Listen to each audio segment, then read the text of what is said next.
Himalaya cotton வேட்டிகள், ஷர்ட்டுகள், wedding celebration.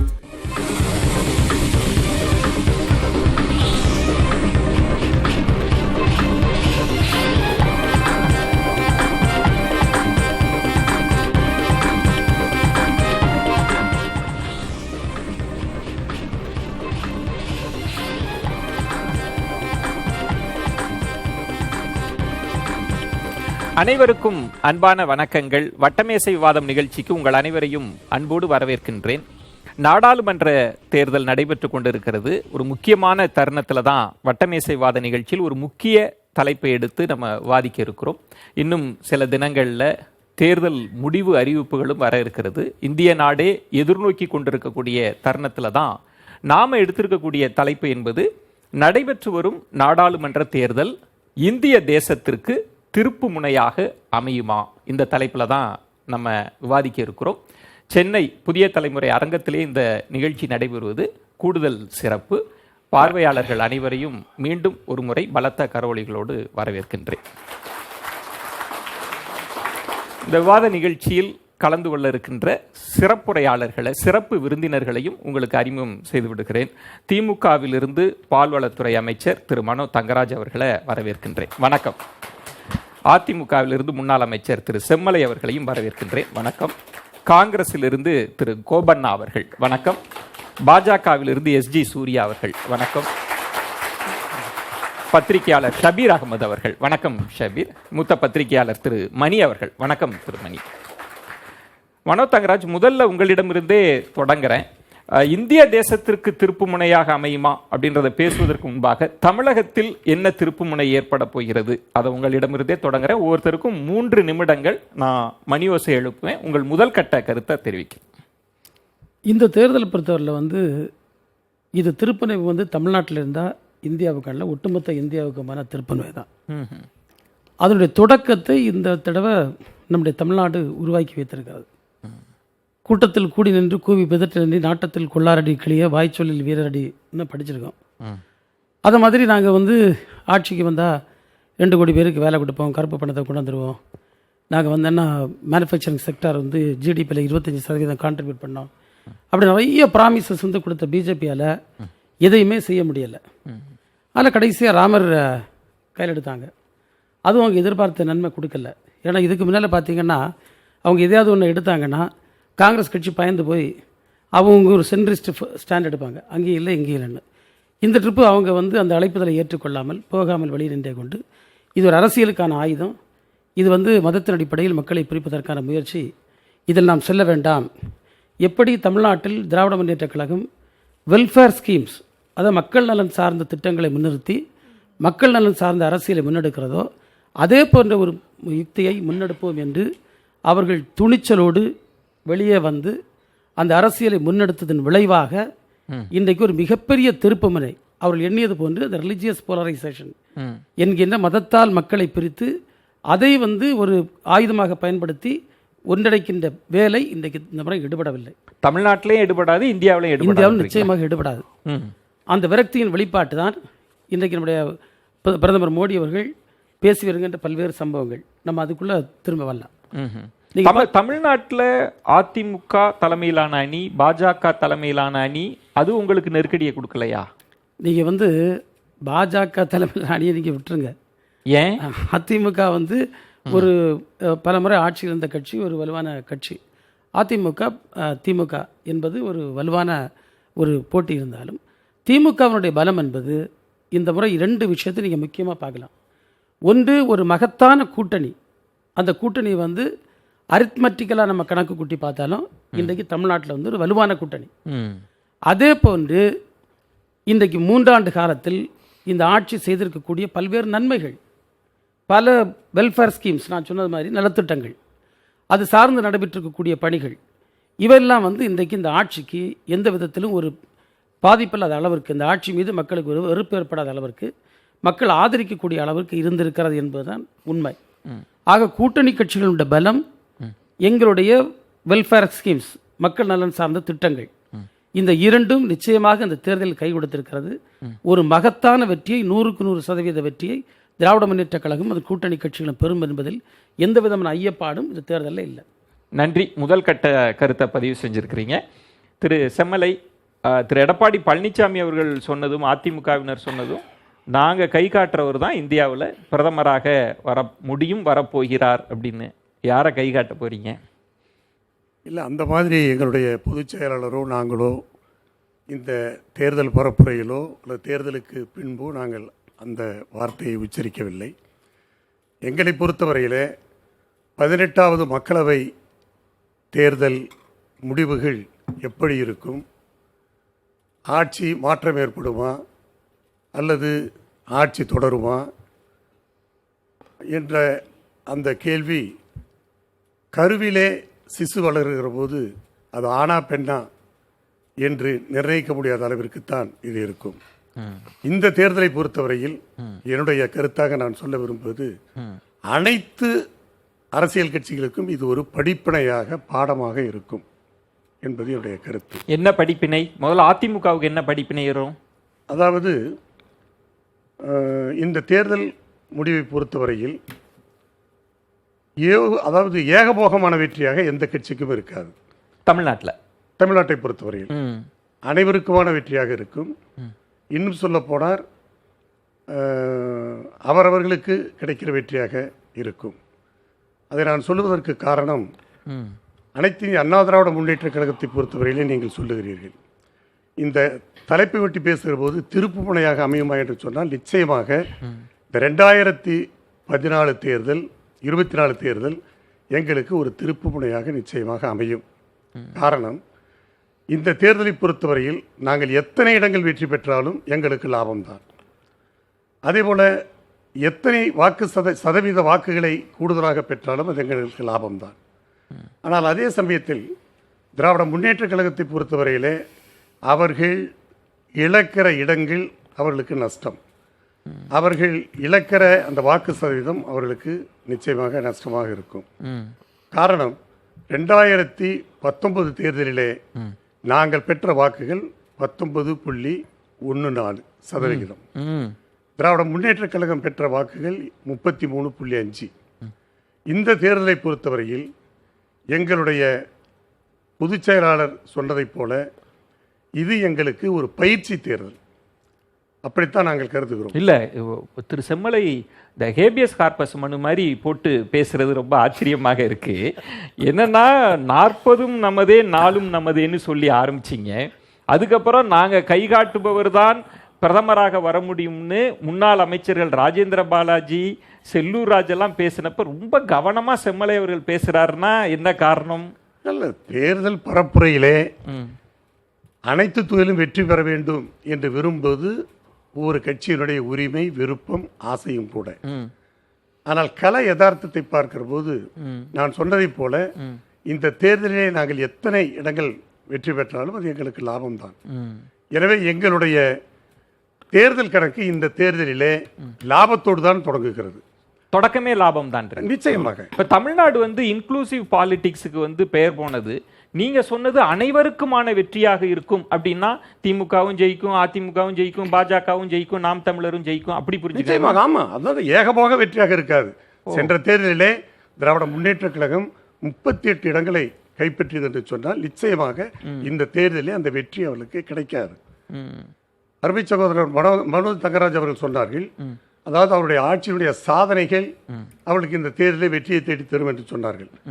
ஆனால் அந்த சாதனையையும் இவருடைய ஆட்சியிலே மக்கள் படுகிற வேதனையும் ஒப்பிட்டு பார்க்கிற போது, அதாவது கட்டண உயர்வு, வரி உயர்வு, சட்ட ஒழுங்கு பிரச்சனை, அதே போல போதைப்பொருள் நடமாட்டம், தனிநபருக்கான வருமான இழப்பு, வேலைவாய்ப்பின்மை, இதையெல்லாம் ஒப்பிட்டு பார்க்கிற போது நிச்சயமாக எங்களுக்கு இந்த தேர்தலிலே ஒரு கணிசமான தொகுதி கிடைக்கும், வாய்ப்பு கிடைக்கும். அந்த வாய்ப்பு 2026 சட்டமன்ற தேர்தலுக்கு எங்களுக்கு கை கொடுக்கும். 26 இலக்காக வச்சிருக்கீங்க. அதுதான் எங்களுடைய இலக்கு. கணிசம் அப்படின்னா அது அதிமுகவில் கணிசத்துக்கு எவ்வளவு தொகுதி, அதாவது அளவு இருக்கா கணிசமானன்றது? அதைத்தான் நான் ஏற்கனவே சொன்னேன். அதாவது ஒவ்வொருவருக்கும் ஒவ்வொரு கண்ணோட்டம் உண்டு. சரி, பார்வை நீங்க- உண்டு. நீங்க ரொம்ப இன்னைக்கு கவனமா இருக்கீங்க. நான் மீண்டும் வரேன். நீங்க உங்கள்ட்ட இருந்து வார்த்தைகளை வாங்குறது எனக்கு சிரமம்னு நினைக்கிறேன். அது ஒண்ணும் இல்ல. பேசுவோம், பேசுவோம். அதாவது காத்திருங்க. இல்ல, ஒவ்வொரு செம்மன். கண்ணோட்டம் ஒரு பார்வை உண்டு. நன்றி, நன்றி. நான் குறிப்பிட்டு எண்ணிக்கையை சொல்லவில்லை. சரி, நன்றி. அந்த கணிசம் என்பதற்கு ஓகே, கூடலாம் குறையலாம். நன்றி, நன்றி. அது எப்படி பலத்த ஏற்றுவது? அவரோட அனுபவ வார்த்தைக்கே பலத்த கரவொலிகள் எழுப்பலாம். ரொம்ப கால்குலேட்டிவா பேசுறாங்க. கோபண்ணா, இப்ப அவர் சொன்ன ஒரு லாஜிக், தமிழகத்தில் திருப்புமுனை அப்படின்றப்ப அதிமுக 2 இடங்கள் பெற்றாலே அவங்களுக்கு வெற்றி தான், உங்களுக்கு இழப்பு தான். அந்த ஆங்கிள் தான் ஒரு ஆர்குமெண்ட்டை வச்சு 26க்கு எங்களுக்கு ஒரு பெரிய திருப்புமுனையா இந்த களம் இருக்கும், 24 களம் இருக்குன்றதை எப்படி புரிஞ்சுக்கிறது? கடந்த 2004 பொது தேர்தலில் அன்னை சோனியா காந்தி, கலைஞர் இணைந்து ஒரு கூட்டணியை உருவாக்கி இந்தியாவுக்கே திருப்புமுனையாக அந்த கூட்டணியில் நாங்கள் மிகப்பெரிய வெற்றியை பெற்றோம் தமிழ்நாட்டில். அதற்கு பிறகு 2024 வரைக்கும் நடைபெற்ற ஒரு தேர்தல், 2014 பொது தேர்தலை தவிர அனைத்து தேர்தல்களிலும் அந்த கூட்டணி தொடர்ந்து இருந்தது. நாங்கள் ஒரு கூட்டணியாக இருந்தோம். அடிக்கடி அறிவாலயத்திலே கூடுவோம், ஆலோசனை செய்வோம், எதிர்கால செயல் திட்டங்களை உருவாக்குவோம். நாங்கள் ஒரு கூட்டணியாகவே செயல்பட்டோம். எங்களோட காங்கிரஸ் கட்சி உள்ளிட்ட திமுக, கம்யூனிஸ்ட்டு, முஸ்லீம் லீக் என்ற கட்சிகள்லாம் இருக்காங்க, விடுதலை சிறுத்தைகள். ஆக நாங்கள் ஒரு கூட்டணியாக செயல்பட்டு தொடர்ந்து வெற்றிகளை பெற்று வருகிறோம். இன்றைக்கு அதே போல் இந்த காம்பினேஷன் ஆஃப் ராகுல் காந்தி அண்ட் தளபதி மு.க. ஸ்டாலின் இருவரது அந்த காம்பினேஷனை தமிழ்நாட்டு மக்கள் வரவேற்கிறார்கள்.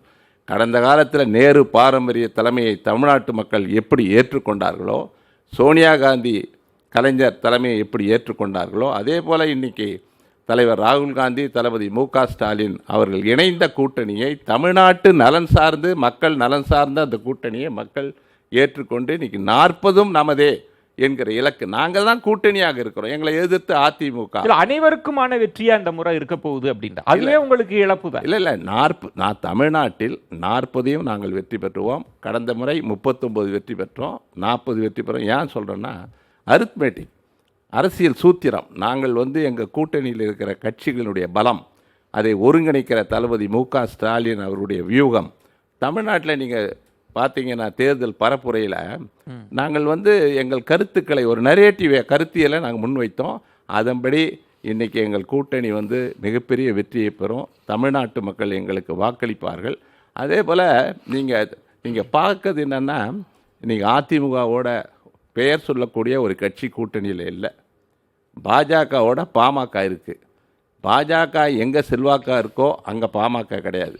பாமக செல்வாக்கா இருக்கிற இடத்துல பாஜக இல்லை. ஆகையினால் ஒருவருக்கு ஒருவர் பயன்பட போவதில்லை. ஆக முதல் நிலையில் வலுவான கூட்டணியை நாங்கள் அமைத்திருக்கிறோம்.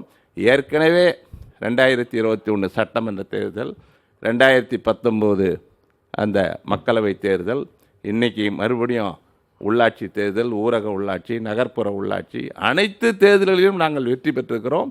இந்த திராவிட முன்னேற்ற கழக ஆட்சியினுடைய சாதனைகள், அதில் தேசிய அளவில் இன்றைக்கி ராகுல் காந்தி மிகப்பெரிய பேராற்றல் மிக்க ஒரு தலைவராக, இன்றைக்கி நரேந்திர மோடியினுடைய சர்வாதிகாரத்தை எதிர்த்து களம் காணுகிற மாபெரும் தலைவராக அவர் பாருங்கள். பேசும்போது இன்றைக்கி பார்க்குற தலைநகர் டெல்லியில் அந்த பேச்சில் ஒரு சிறு பிசகு கூட கிடையாது. ஒரு சின்ன ஒரு தடங்கள் இல்லாமல் பேசுகிறார். உள்ளத்தில் உண்மை ஒளி உண்டாயின் வாக்கினிலே ஒளி உண்டாகும், பள்ளத்தில் விழுந்து கிடக்கும் எல்லாம் விழிபெற்று பதவி கொள்வர் என்ற மகாகவி பாரதியினுடைய வரிகளுக்கு ஏற்ப. காரணம், இந்த மக்களை நேசிக்கிற தலைவர். கிட்டத்தட்ட 10,000 கிலோமீட்டர் இந்த மக்களுக்காக அவர் நடந்திருக்கிறார், மக்களை பார்த்திருக்கிறார், மக்களோடு உரையாடி இருக்கிறார்.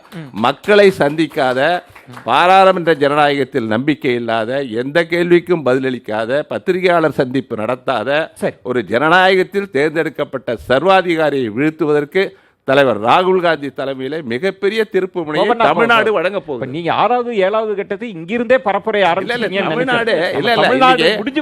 பாஜக எதிர்ப்பு அலை என்பது தமிழ்நாட்டிலே முதல் கட்ட தேர்தல் ஏப்ரல் 19ஆம் தேதியே தொடங்கிடுது. சரி, தொடர்ந்து இன்னைக்கு எதிர்ப்பு அலை தான். 40க்கு 40 தமிழ்நாட்டில் 40க்கு 40 நாங்கள் பெறுவோம். சரி, இந்த எதிர்ப்பு அலை 5-6 கட்டங்களாக நாடு முழுவதும் பரவி கிடக்கிறது. சரி சூர்யா, தமிழகத்தில் பாஜக என்ன திருப்பு முனையை ஏற்படுத்த போகுது? இப்போ விவாதம் முடிக்க வந்தாச்சு, எல்லாரும் பேசிட்டாங்க. இருந்தாலும் முதற்கட்ட கருத்து ஒன்று சொல்லிடுறப்போ, 2024 தேர்தலில் பிரதமர் திரு மோடி அவர்கள் வென்று 3வது முறையாக பிரதமராக அமரும்போது நெஹ்ரு அவர்களுடைய சாதனையை வந்து சமன் செய்வார். 3 தேர்தல்களில் மக்களை சந்தித்து வென்ற சாதனை. இது எதற்கான அடித்தளமாக பார்க்குறோம்னா, நெஹ்ரு அவர்களுடைய சாதனையும் மிஞ்சி 2029 4வது முறையாக அமர்வதற்கான ஒரு அடித்தளமாக இந்த தேர்தலை பாரதிய ஜனதா கட்சி பார்க்குது. இப்போ 2022 ஆண்டு ஒரு மிகப்பெரிய உலக சாதனை ஒன்று நடந்தது. அதாவது அமெரிக்காவில் பில் கிளின்டன் அப்படின்ற ஒரு அரசியல்வாதி இருந்தார். அவர் வந்து ஆர்கன்சாஸ் அப்படின்ற மாகாணத்தினுடைய ஆளுநராக 3 முறை பதவி வகித்தார். அதாவது 12 ஆண்டுகள். அது முடித்து 8 ஆண்டுகள் அமெரிக்காவினுடைய ஜனாதிபதியாக இருந்தார். தொடர்ந்து 20 ஆண்டுகள் தலைமை பொறுப்பு.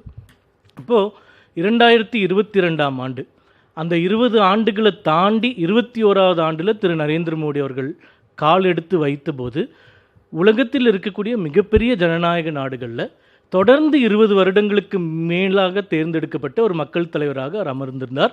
இன்று 23வது ஆண்டை நோக்கி சென்று கொண்டிருக்கிறார். ஆகையால் அது இன்னும் 7-10 ஆண்டுகள் அதிகமாகும்போது அடுத்த 10 ஆண்டுகள் 33 ஆண்டுகள் தொடர்ந்து மக்களால் தேர்ந்தெடுக்கப்பட்ட ஒரு மக்கள் தலைவராக அவர் அமர இருக்கிறார். இந்த 2 சாதனைகளுக்குமான அடித்தளமாக இதை முதல்ல நாங்கள் பார்க்குறோம். Opening remark. இப்போ நீங்கள் கேட்ட கேள்விக்கு இப்போ போப்பண்ணா சார் கிரவுண்டை செட் பண்ணிட்டீங்க, அதுக்கப்புறம் பேசுறது ஒரு எளிது நல்லா இருக்கும்னு தமிழ்நாட்டுக்கு வரீங்க. சரி, போப்பண்ணா ஐயா சொன்ன மாதிரி அரித்மெட்டிக் வந்து தமிழ்நாட்டில் வந்து அவர்களுக்கு சாதகமாக இருக்கு அப்படின்னு சொல்றாரு.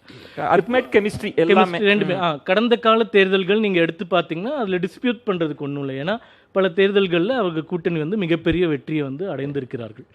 ஆனால் இந்தியா லெவல் அரித்மெட்டிக் எடுத்து பார்த்தீங்கன்னா அது சுத்தமாக அவர்களுக்கு சாதகமாக இல்லை அப்படின்ற சூழ்நிலை. நீங்க தமிழ்நாடே பேச மாட்டீங்க. சொல்ற வந்துடுறேன். செம்மலை கூட உங்களுக்கும் உள்ளடக்கி ஒரு வெற்றி இருக்கும்னாரு. ஆனா நீங்க ஒத்துக்கவே மாட்டீங்க சார் பதில் சொல்லிட்டு. இப்போ 10,000 கிலோமீட்டர் ராகுல் காந்தி அவர்கள் வந்து நடந்தாரு, மக்களை சந்திச்சார், அவ்வளோ நேசிச்சாங்க அப்படின்னு போப்பன் ஐயா சொல்றார்.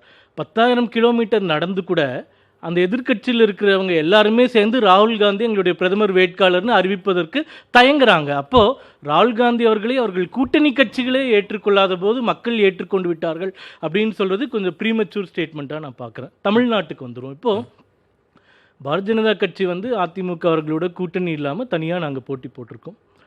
இப்போ எங்களுடைய தலைவர் திரு அண்ணாமலை அவர்கள் பல மேடைகளில் சொல்லியிருக்கிறார், குறைந்தபட்சம் 20-25% வாக்கு சதவீதத்தை மையப்படுத்தி இந்த தேர்தலை நாங்கள் சந்திக்கிறோம், எங்களுக்கான களம் எதிர்காலத்தில் இருக்கிறது அப்படின்னு சொல்றாரு.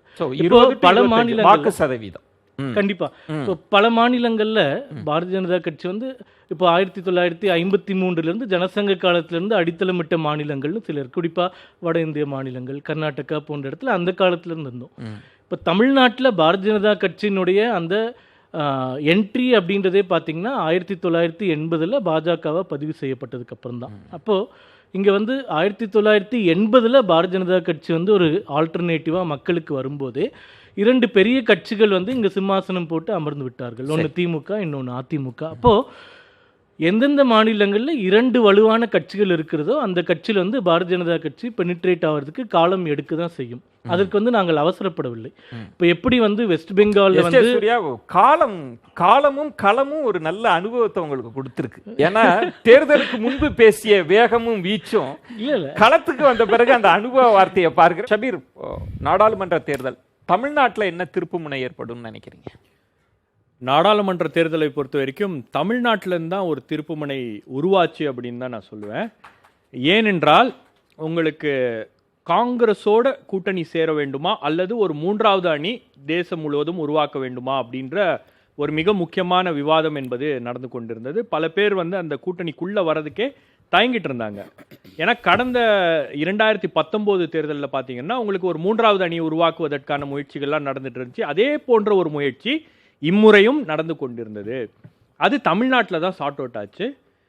முதலமைச்சர் மு.க. ஸ்டாலின் அவர்களுடைய பிறந்தநாள் விழாவில் அகிலேஷ் யாதவ் மற்ற தலைவர்கள்லாம் வந்திருக்கும் போது தான் அவர் சொன்ன ஒரு வார்த்தை, காங்கிரஸ் இல்லாத ஒரு கூட்டணி என்பது கரை சேராது, அங்கே தான் அந்த கூட்டணிக்கான அடித்தளம் என்பது அமைக்கப்பட்டுச்சு.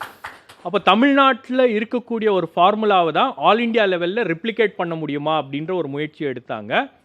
அது ஓரளவுக்கு சக்ஸஸ் ஆகிருக்கு அப்படின்னு தான் பார்க்குறேன். ஏன்னா அது பாஜகவுக்கு ஒரு விதமான பயத்தை உண்டாக்கியது. 28 ஆண்டுகளுக்கு பிறகு அந்த என்டிஏ கூட்டணி அப்படின்றது 25 ஆண்டுகள் முடிஞ்சிருச்சு. கடந்த 10 ஆண்டுகளாக என்டிஏ கூட்டணி அப்படின்ற ஒரு கூட்டம் என்பதெல்லாம் நடக்கல. ஆனால் இந்த இந்தியா கூட்டணி உருவான உடனே தான் அந்த என்டிஏ கூட்டணி நம்மக்கிட்ட ஒன்று இருக்குல்ல அப்படின்னு அந்த கூட்டணியில் எல்லாரையும் கூப்பிட்டு உட்கார வச்சு அந்த கூட்டம் என்பது நடத்தப்பட்டுச்சு. ரெண்டாவது, டிஎம்கேவுக்கான அட்வான்டேஜ் அப்படின்றத நீங்கள் பார்த்தீங்கன்னா, அவங்க யூபிஏ உண்டாக்குனதில் காங்கிரஸுக்கு ஒரு பங்கு இருக்கிறது என்றால் அதுக்கு ஈக்குவலான ஸ்டேக் ஹோல்டர்ஸ் வந்து டிஎம்கே. நான் என்ன சொல்லேன்னா, one of the architects of UPA அப்படின்னு சொல்லுவேன். ஏன்னா ஹரிகிஷன் சிங் சுர்ஜித் தமிழ்நாட்டுக்கு வந்து கலைஞர் அவர்களை சந்தித்து அதன் பிறகுதான் அந்த கூட்டணிக்கான அந்த அந்த அந்த கூட்டணி உருவாவதற்கான அந்த அந்த அந்த அடித்தளம் என்பது மீண்டும் இங்கு தான் உருவாகுது. அப்போது இவங்க அந்த கூட்டணியில் இருக்கும்போது ரொம்ப ஸ்ட்ராங்காக காங்கிரஸோட இவங்க கூட இருந்தது வந்து ஒரு மிக முக்கியமான ஃபேக்டர் இந்த தேர்தலை பொறுத்த வரைக்கும். அது என்ன பலன் இங்க உங்களுக்கு தமிழ்நாட்டில் அதற்கான பலன் என்பது இவங்களுக்கு கிடைச்சிருக்கு. திமுகவுக்கு அந்த பலன் என்பது உங்களுக்கு 2019 தேர்தலும் கிடைத்திருக்கிறது, 2021 தேர்தலும் 24 கிடைச்சிருக்கு, 2024லையும் அதற்கான பலன் என்பதை திமுக அனுபவிக்கும். அவங்க நினைச்ச அளவுக்கு அந்த 40 தொகுதிகள். ஏன்னா திமுகவுடைய பலமே என்னன்னா, திமுக கூட்டணியோட பலம் 3 விஷயங்கள். ஒன்று வந்து அந்த அரித்மெட்டிக், அந்த பொலிட்டிக்கல் அரித்மெட்டிக் அப்படின்றது அவங்கள ஃபேவர் பண்ணுது. ரெண்டாவது வந்து anti Modi anti BJP stand. தமிழ்நாட்டில் ஆன்டி மோடி வேவ் இருக்கிறது. அது வேணா பெரிய அளவுக்கு தெரியலனா கூட அந்த anti BJP sentiment, anti Modi sentiment அப்படின்றது தமிழ்நாட்டில் இருக்கிறது. அதனால இந்த கூட்டணி என்பது பலமாக அது ஒர்க் அவுட் ஆகுது. மூணாவது, டிவைடட் ஆப்போசிஷன். நீங்க இந்த தேர்தலை பொறுத்த வரைக்கும் பாஜக செய்த ஒரு தவறு, குறிப்பா அண்ணாமலை செய்த ஒரு தவறு என்னன்னா, அதிமுகவை பகைத்து கொண்டது. அதிமுகவோட அவங்க கூட்டணியில் இருந்தாங்கன்னா அதிமுக, பாஜக, பாமக, தேமுதிக, திமுகவுக்கு ஒரு 20 சீட்ல பிரச்சனை இருந்திருக்கும். ஒருவேளை உங்களுக்கு வந்து பாமக அதிமுக கூட்டணி இருந்தாலே ஒரு 10-15 சீட்ல வந்து அவங்களுக்கு ஒரு டஃப் கான்டெஸ்ட் அப்படின்றது இருந்திருக்கும். பட் அதெல்லாம் வந்து கெடுத்தது பாஜகவுடைய அந்த மாநில தலைமை. ஏன்னா அதை தேசிய தலைமை விரும்பல. ஆனால் இங்க இருக்கக்கூடிய மாநில தலைமை வந்து கொஞ்சம் அந்த அவங்களுக்கு கிடைக்கக்கூடிய அந்த சமூக வலைதளங்கள்ல அவங்களுக்கு கிடைக்கக்கூடிய அந்த லைக்ஸ் அண்ட் அந்த ரீட்வீட்ஸ் எல்லாத்தையும் பார்த்துட்டு கட்சி வளர்ந்துருச்சு, தனியாவே 25% விஷயங்கள் பேசணும்னு நினைக்கிறேன், ஒரு பிம்பத்தை உருவாக்கி விட்டார். இப்ப செம்மலை அவர்கள் சொன்னது 2019 அதிமுக ஒரு இடங்கள், இந்த முறை ஒன்ன தாண்டினாலே அவங்களுக்கு வெற்றி மாதிரி தான், ஒன்று கணிசமா வெற்றி பெறும். ஒன்று சூர்யா சொல்றது 20-25% வாக்குகளை பெற்றாலே பாஜக அணிக்கு வெற்றி தானே. அப்ப இரண்டு கட்சிக்கு அது ஒரு திருப்புமுனை தானே 26 அதை நோக்கி போகிற போது. அதாவது உங்களுக்கு இந்த தேர்தல் முடிஞ்ச உடனே சில ஸ்லோகன்ஸ்லாம் அவங்களால கேட்க முடியும். வெற்றிகரமான தோல்வி அப்படின்வாங்க. அப்புறம் வந்து வென்றால் முயற்சி தோற்றால் பயிற்சி அப்படின்வாங்க. அப்போ இந்த பாஜக அதிமுக பேசுறது பாத்தீங்கன்னா அந்த கண்ணோட்டத்துல நிறைய ஸ்லோகனை எதிர்பார்க்கலாம். நீங்க நிறைய ஸ்லோகனை இப்போ யோசிக்க ஆரம்பிப்பாங்க. 4ஆம் தேதிக்கு அந்த ஸ்லோகன் எல்லாம் வந்து உருவாக்கி அதையெல்லாம் பேசுவார்கள். அதிமுக என்ற ஒரு இயக்கம் ஒரு பெரிய இயக்கம், ஒரு பெரிய கட்சி. அந்த கட்சியை வந்து பாஜக அண்டர் எஸ்டிமேட் பண்ண முயற்சி பண்ணுது. அதை அதிமுக ஃபைட் பேக் பண்ணணும். அதை அவர்கள் இந்த தேர்தலில் செஞ்சிருக்காங்களா அப்படின்றது ஒரு கேள்வி. அந்த பதில தான் நான் செம்முல்லை சார்ட்ட எதிர்பார்த்தேன். ஆனா அந்த பதில் வரல. நாங்க அடுத்த ரவுண்ட்ல அத வாங்கி நாங்க ஃபைட் பண்றோம். நீங்க எதிர்பார்த்திருக்கீங்களா? அது நான் அடுத்த ரவுண்ட்ல வாங்கி பேசுறாரு. ரொம்ப டிப்ளமேட்டிக்கா பேசுறாரு. அந்த பதிலையும் பேசிரலாம். திரு மணி, இப்போ இந்த 24 தேர்தல் தமிழ்நாட்டுல என்ன தாக்கத்தை ஏற்படுத்தும்னு நினைக்கிறீங்க? யாருக்கு நெருக்கடியா போகும் அந்த முடிவு? அது இந்தியாவுக்கு என்ன பலனை கொடுக்கும்னு நினைக்கிறேன்? ரெண்டையும் கனெக்ட் பண்ணி உங்களால பேச முடியும் நினைக்கிறேன். அதாவது 2004ஆம் ஆண்டு ஆட்சி மாற்றம் ஏற்பட்ட பிறகு அன்று மாலை 4 மணி அளவில் அன்றைய துணை பிரதமர் எல்கே அத்வானி அவர்கள் சொன்ன வார்த்தை, தமிழ்நாடு லெட் டவுன் அஸ்னார். நான் 40 சீட்டும் இங்கே ஸ்வீப் ஆச்சு. ஐ திங்க் திஸ் எலெக்ஷன் என்னை பொறுத்த வரைக்கும் திமுக கூட்டணி இந்தியா பிளாக் 40 சீட்டும் ஜெயிப்பாங்கன்னு நான் நம்புகிறேன். அது என்னுடைய கணிப்பு. ஆனால் இந்த புகழ் எல்லாம் வந்து நண்பர் அண்ணாமலை அவர்களுக்கு போய் சேரும். இந்த வெற்றிக்கு ஒருவேளை நான் சொல்லக்கூடியது நிகழ்ந்தால் திராவிட முன்னேற்றக் கழகம், காங்கிரஸ் நண்பர்கள் யாராவது ஒருத்தருக்கு நன்றி தெரிவிக்கணும், கோயில் கட்டி கும்பிடணும்னா அது அண்ணாமலைக்கு தான். நான் மனசில் நினச்சிக்கிட்டு இருந்தால் நீங்கள் சொல்லிடுறீங்க. Very good. கோயில் கட்டி கும்பிடணுங்களா? ஆமாம். ஏன்னா ஷபீர் அழகாக சொன்னார், நல்லா இருந்த கூட்டணியை அவர் நாசம் பண்ணார். It was a strategic blender ஆங்கிலத்தில் சொல்கிறதுனா. 2019 அவர்களுக்கு இருந்த அந்த கூட்டணி தொடர்ந்து இருக்குமே ஆனால் இன்றைக்கி நிச்சயமாக ஒரு கண்டிப்பாக 20 தொகுதிகளில் வந்து ஒரு டஃப் ஃபைட் எடுத்துகிட்ருக்கோம். ஐ திங்க் 2009 ரிசல்ட்ஸ் என்னை பொறுத்த வரைக்கும் அந்த 28-12 ஆர் 25-15 லெவல் வரைக்கும் கூட போயிருக்கும். ஏன்னா இந்த அரசின் மீது இவங்க நிறைய நலத்திட்டங்களை செயல்படுத்தினாலும் கூட திராவிட முன்னேற்ற கழக அரசின் மீது ஒரு அதிருப்தி கீழ்மட்டத்தில் இருக்குன்னு நான் உறுதியாக நம்புகிறேன். நான் பார்க்குற வரைக்கும் என்னுடைய அனுபவத்தில் நான் சொல்கிறேன். ஆனால் இப்போ அது எந்த விதத்துலையுமே வந்து பிஜேபிக்கோ அதிமுக பலன் கொடுக்க போகிறது கிடையாது. Because it's numbers game. 4-வே கண்டெஸ்ட்டில் வந்து நீங்கள் பார்த்தீங்கன்னா கிளியராக வந்து இவங்க தேர் ஃபார் அஹெட், முன்னால் தான் இருக்காங்க. கணிசமான வெற்றின்னு இல்லை, நண்பர் செம்மலை அவர்கள் எனக்கு ரொம்ப நாள் நண்பர். அவர் ரொம்ப நாள் பொறுத்து நான் இன்றைக்கி பார்க்குறேன். அவர் பேசுகிறதுக்கு மாற்று கருத்து பேசிலாம் நான் வந்து யாரையும் காயப்படுத்த விரும்பலை. நான் அவங்க 2 பேர் அவருக்கு தெரியுது அது என்னன்றது தெரியுது. இப்போ 1 சீட்டு வாங்குறது 2 சீட்டு வாங்குறதாலலாம் எந்த பிரயோஜனமும் கிடையாது. இன்ஃபேக்ட் பவர்ஃபுல் அப்போசிஷன் வந்து தமிழ்நாட்டுக்கு ரொம்ப அவசியம். பட் அன்ஃபார்ச்சுனேட்லி இந்த எலெக்ஷனில் அது இல்லை. இன்னொரு முக்கியமான விஷயம், நம்முடைய இவர் முதலமைச்சர் திமுக தலைவர் ஸ்டாலின் அவர்களை பொறுத்தவரையில் கலைஞர் கூட செய்யாத ஒரு சாதனை என்னென்னா, ஒரே அலைன்ஸ் 3 எலெக்ஷனில் கண்டினியூ ஆகுது. எஸ்பெஷலி வந்து 2 பார்லிமெண்ட் எலெக்ஷனில் எனக்கு தெரிஞ்ச கலைஞர் இருந்தப்போ கூட வந்து ஒரு அலைன்ஸ் கண்டினியூ ஆனது கிடையாது. இங்கே இப்போ அது கண்டினியூ ஆகுது. அதுக்கு வந்து இங்கே இருக்கக்கூடிய socio economic reasons, anti Modi sentiments இருந்தாலும் சிறிய கட்சிகளை கூட வெளியில் விடாமல் உங்களுக்கு 2019 இருந்த அலைன்ஸ் 2021 இருந்த அலைன்ஸை வந்து அப்படியே மெயின்டைன் பண்ணுறதுன்றது சாதாரணமான விஷயம் கிடையாது. அதுக்கு வந்து ஒரு பெரிய ஒரு ஸ்டேட்ஸ்மேன்ஷிப் தேவைப்படுது. தெளிவாக வந்து ஒரு பொலிட்டிக்கல் அக்யூமென் அவர்கிட்ட இருக்குது. இது என்னதான் வந்து இங்கே களம் வந்து ஆன்டி பிஜேபியாக இருந்தாலும் அந்த அலைன்ஸை காபல் பண்ணி கொண்டு போகிறதுன்றது அது ஒரு பெரிய சாதனை தான். அது ஷபீர் சொன்ன மாதிரி வந்து கடந்த ஆண்டு அவருடைய பிறந்தநாள் அன்னைக்கு அவர் தெளிவாக அதற்கான விதைகளை ஊன்றினார். அதாவது காங்கிரஸ் இல்லாத கூட்டணி கரை சேராது அப்படின்னு சொன்னார். அதே மாதிரி லாஸ்ட் டைம் பண்ண ஒரு தவிர இந்த முறை பண்ணலை. ராகுல் காந்தி அடுத்த பிரதமர்னு சொன்னதெல்லாம் இந்த தடவை சொல்லலை. ஏன்னா அது நெகட்டிவாக போகுதுன்றது அவருக்கு தெரியுது. ஸோ தன்னால் முடிஞ்ச வரைக்கும் அவர் முதலமைச்சர் ஒரு அழகாக ஒரு அலைன்ஸை இங்கே கொண்டு போகிறார். பட் இங்கே 4 கார்னர் ஃபைட் வந்தது திமுகவுக்கு ஒரு பெரிய அட்வான்டேஜ். நிச்சயமாக அது வந்து ஐ வில் பிளேம் கம்ப்ளீட்லி. பிளேம்னா டோன்ட் டேக் இட் லிட்ரலி. அதாவது வந்து இதுக்கு காரணம் யாருன்னு கேட்டேன். இன்ஃபேக்ட் பிஜேபியில் இருக்க நிறைய நண்பர்கள் தனிப்பட்ட முறையில் பேசும்போது ஒப்புக்கொள்கிறார்கள். அண்ணாமலையோட அந்த ஆட்டிடியூடு தான் அதற்கு காரணம். அவங்க வந்து இதை தலைமை ஒரு கட்டத்தில் அலோவ் பண்ணிச்சு. பை பிப்ரவரி வாக்கில் அவங்க இதை மாற்றணும்னு முடிவு பண்ணும்பொழுது பழைய என்டிஏ பார்ட்னர்ஸ்லாம் தேடி போனாங்க. உங்களுக்கு தெரியும், சந்திரபாபு நாயுடு, ஆர்எல்டி அவங்களெல்லாம் போகிற மாதிரி ஒரு அப்ரோச்மாக அவங்க வந்து அண்ணாமலை அவர்கள்ட்ட பிஜேபி கிட்ட ஏடிஎம்கே கிட்ட ட்ரை பண்ணாங்க. அது முடியல. அதுக்குள்ளே காலம் கடந்து போச்சு. மறந்துடாதீங்க, 2004 ரிப்பீட் ஆகலாம். தமிழ்நாடு லெட் டவுனர்ஸ்னு சொன்ன மாதிரி தமிழ்நாட்டில் வரக்கூடிய முடிவுகள் டெல்லியை தீர்மானிக்கலாம். தமிழகம் முக்கியமான பங்கு வைக்கலாம். ஏன்னா எப்பயுமே வந்து ஸ்ட்ராங்காக இருக்கக்கூடிய ஸ்டேட்ஸை மட்டுமே நீங்கள் வச்சுக்கிட்டு எது ஸ்விங் ஸ்டேட்டுன்னு உங்களுக்கு தெரியலையோ அந்த இடத்துலேருந்து வரலாம். சூர்யா வந்து தொடக்கத்திலேயே இந்தியாவிலிருந்து மீண்டும் மோடி பிரதமரில் இருந்து ஆரம்பித்ததற்குள்ளேயே ஒரு அரசியல் இருக்குல்ல. அப்ப எல்லாமே தமிழகம் சவாலா இருந்தாலும் மத்தியில நாங்க ஸ்ட்ராங், நாங்க மீண்டும் எங்களோட ஆட்சி தான் அப்படின்றத எப்படி புரிஞ்சுக்கிறீங்க? இல்லை, நான் ஐ மீன் என்னை பொறுத்த வரைக்கும் வந்து with lesser numbers BJP led NDA government அமையும் தான் நான் நம்புகிறேன். That's my assessment, not my wish. என்னோட அசஸ்மெண்ட் வந்து somewhere between 220 to 230 BJP alone. Original NDA government இப்போ 2014-19 என்டிஏன்னு சொன்னாலும் இட்ஸ் பிஜேபி கவர்மெண்ட். பிகாஸ் அவங்களுக்கு 282 and 303 வந்தது. திஸ் டைம் அந்த நம்பர்ஸ் கண்டிப்பாக வராது. They are falling short of 60-70 seats, 220 to 230. And it's going to be BJP led NDA கவர்மெண்ட்ன்றது தான் என்னுடைய அசஸ்மெண்ட். அதற்கான வாய்ப்புகள் அதிகம் தான் நான் பார்க்குறேன். பிகாஸ் இந்தியா பிளாக்குக்கு காங்கிரஸுக்கு நம்பர்ஸ் எங்கேருந்து வரும்னு என்னால் புரிஞ்சுக்கவே முடியல எனக்கு. ஓகே, ஒரு முக்கியமான புள்ளியில் கொண்டு வந்து இந்த விவாதத்தை நகர்த்தி இருக்கிறீங்க. அதுதான் இந்த விவாதத்தினுடைய மைய பொருளாகவும் இருக்கு. இந்திய தேசத்திற்கு திருப்பு முனையாக எப்படி அமைய போகிறது இந்த தேர்தல் அப்படின்னு, அதுதான் அந்த கட்டத்தில் தான் விவாதம் சூடுபிடிக்கும் அப்படின்னு நினைக்கிறேன். திரு மனோ தங்கராஜ், தமிழகத்தை பொறுத்த வரைக்கும் உங்களுக்கு சாதகமான அம்சம் இருந்தாலும் மத்தியில் பாஜகவுக்கு தான் அட்வான்டேஜ் இருக்கு அப்படின்றது தான் திரு மணி அவர்களோட பார்வையாகவும் இருந்தது. சூர்யாவும் அதை தான் வலியுறுத்தினார். அவர் தம்பி சூர்யா வந்து பில் கிளின்டன் அவர்களை கொண்டு வராரு. 21 வருஷம் இருந்தார்னு. இங்கே நம்ம வெஸ்ட் பெங்காலில் ஒரு கம்யூனிஸ்ட் லீடர் இருந்தார், ஜோதி பாசு. 23 வருஷம் தொடர்ந்து சீஃப் மினிஸ்டராக இருந்தார். ரொம்ப அசைக்க முடியாதால நல்லா பண்ணிட்டு இருந்தார்.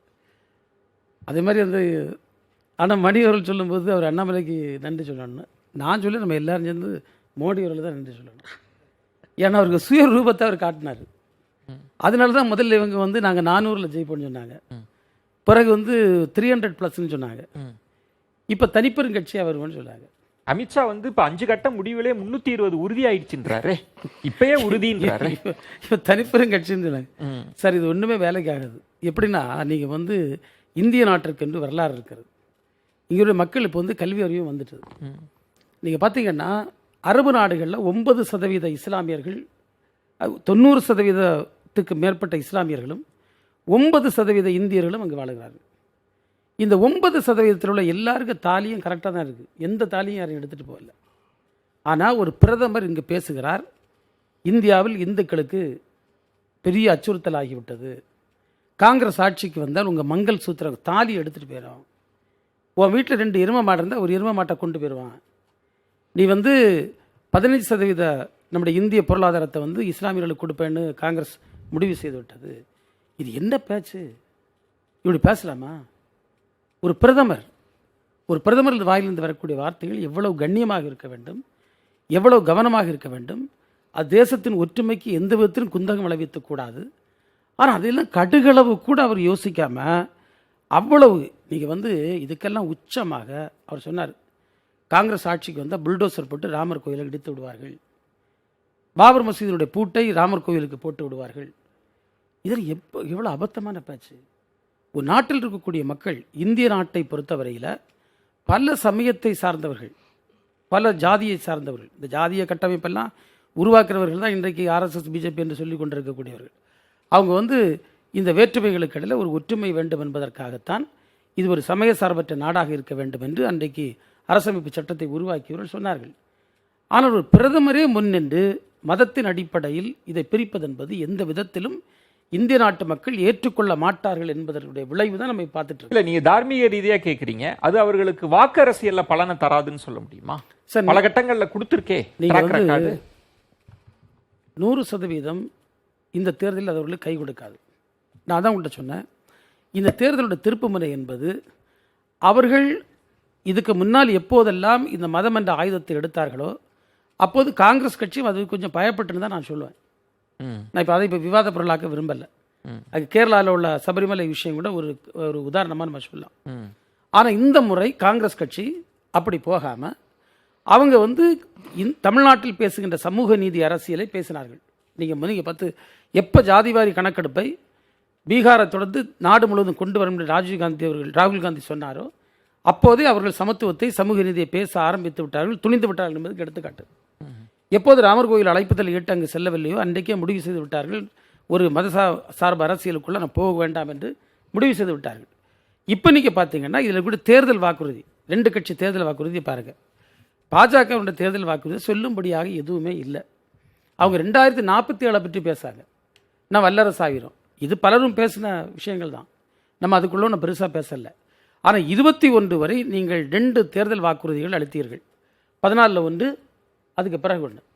இந்த 2 தேர்தல் வாக்குறுதியிலையும் நீங்கள் இந்த மக்களுக்கு செய்தது என்ன, எதை நீங்கள் அச்சீவ் பண்ணியிருக்கீங்க? இல்லை, மக்கள் இதெல்லாம் பொருட்படுத்துகிறாங்க, மக்களிடம் ஒரு அதிருப்தி வந்திருக்குன்னு சொல்கிறீங்க. சார், நீங்கள் வந்து வேலைவாய்ப்பு இல்லாமை, இந்திய நாடு தான் வந்து உலகத்திலே பெரிய அளவில் 28 வயது சராசரி உடைய இளநிலை கொண்டிருக்கக்கூடிய நாடு என்று சொல்லுகின்றோம். இப்போ இந்த நாட்டில் வேலைவாய்ப்பு என்பது மிகப்பெரிய பிரச்சனையாக இருந்து கொண்டிருக்கிறது. இது எல்லோருமே ஏற்றுக்கொள்கிறார்கள். ஒன்று, விலைவாசி உயர்வு நீங்கள் யாருக்கு தெரியாது? நமக்கு தெரியாது, ஆனால் காமன் மேனுக்கு தெரியும். அந்த ஒரு அம்மா வந்து ஒரு கேஸ் வாங்க போகுதுன்னா 413 ரூபா கேஸ் வந்து எப்படி 1100 போச்சுன்னு தெரியாதா? ஒவ்வொரு நம்முடைய சகோதரர்களும் ஒரு பெட்ரோல் பங்கில் கொண்டு வண்டியை விட சமயத்தில் இந்த வண்டியில் வந்து எவ்வளவு ரூபா நான் கூடுதல் செலவு பண்ணேன்னு தெரியாதா? எனவே இன்னைக்கு சாமானியனை பாதிக்கக்கூடிய விலைவாசி உயர்வு தான் நான் பேசிட்டு இருக்கோம். ஸோ மக்களை பாதிக்கக்கூடிய அம்சங்கள் இந்த அரசுக்கு எதிராக திரும்பும் அப்படின்றீங்க. இதற்கான பதில், இதற்கான விவாதமாவே போகலாம். ஒரே நிமிஷம், நீங்க பாத்தீங்கன்னா மோடி அவர்கள் என்ன சொல்லியிருக்கணும்னா, இதை வைத்து அவர் பேசியிருக்கணும். நீங்க எங்கேயாவது அவருக்கு இதை மையப்படுத்தி பேச, நீங்க வந்து ராமராஜ்யம் தொடரணுமா, இல்லை நீங்கள் வந்து பாபர் மசூதிக்கு அந்த வாக்கு வங்கி, ஜிகாத் வாக்கு வங்கி தொடரணுமான்னு கேட்க பேசலாம். எவ்வளவு அபத்தமான பேசலாம்.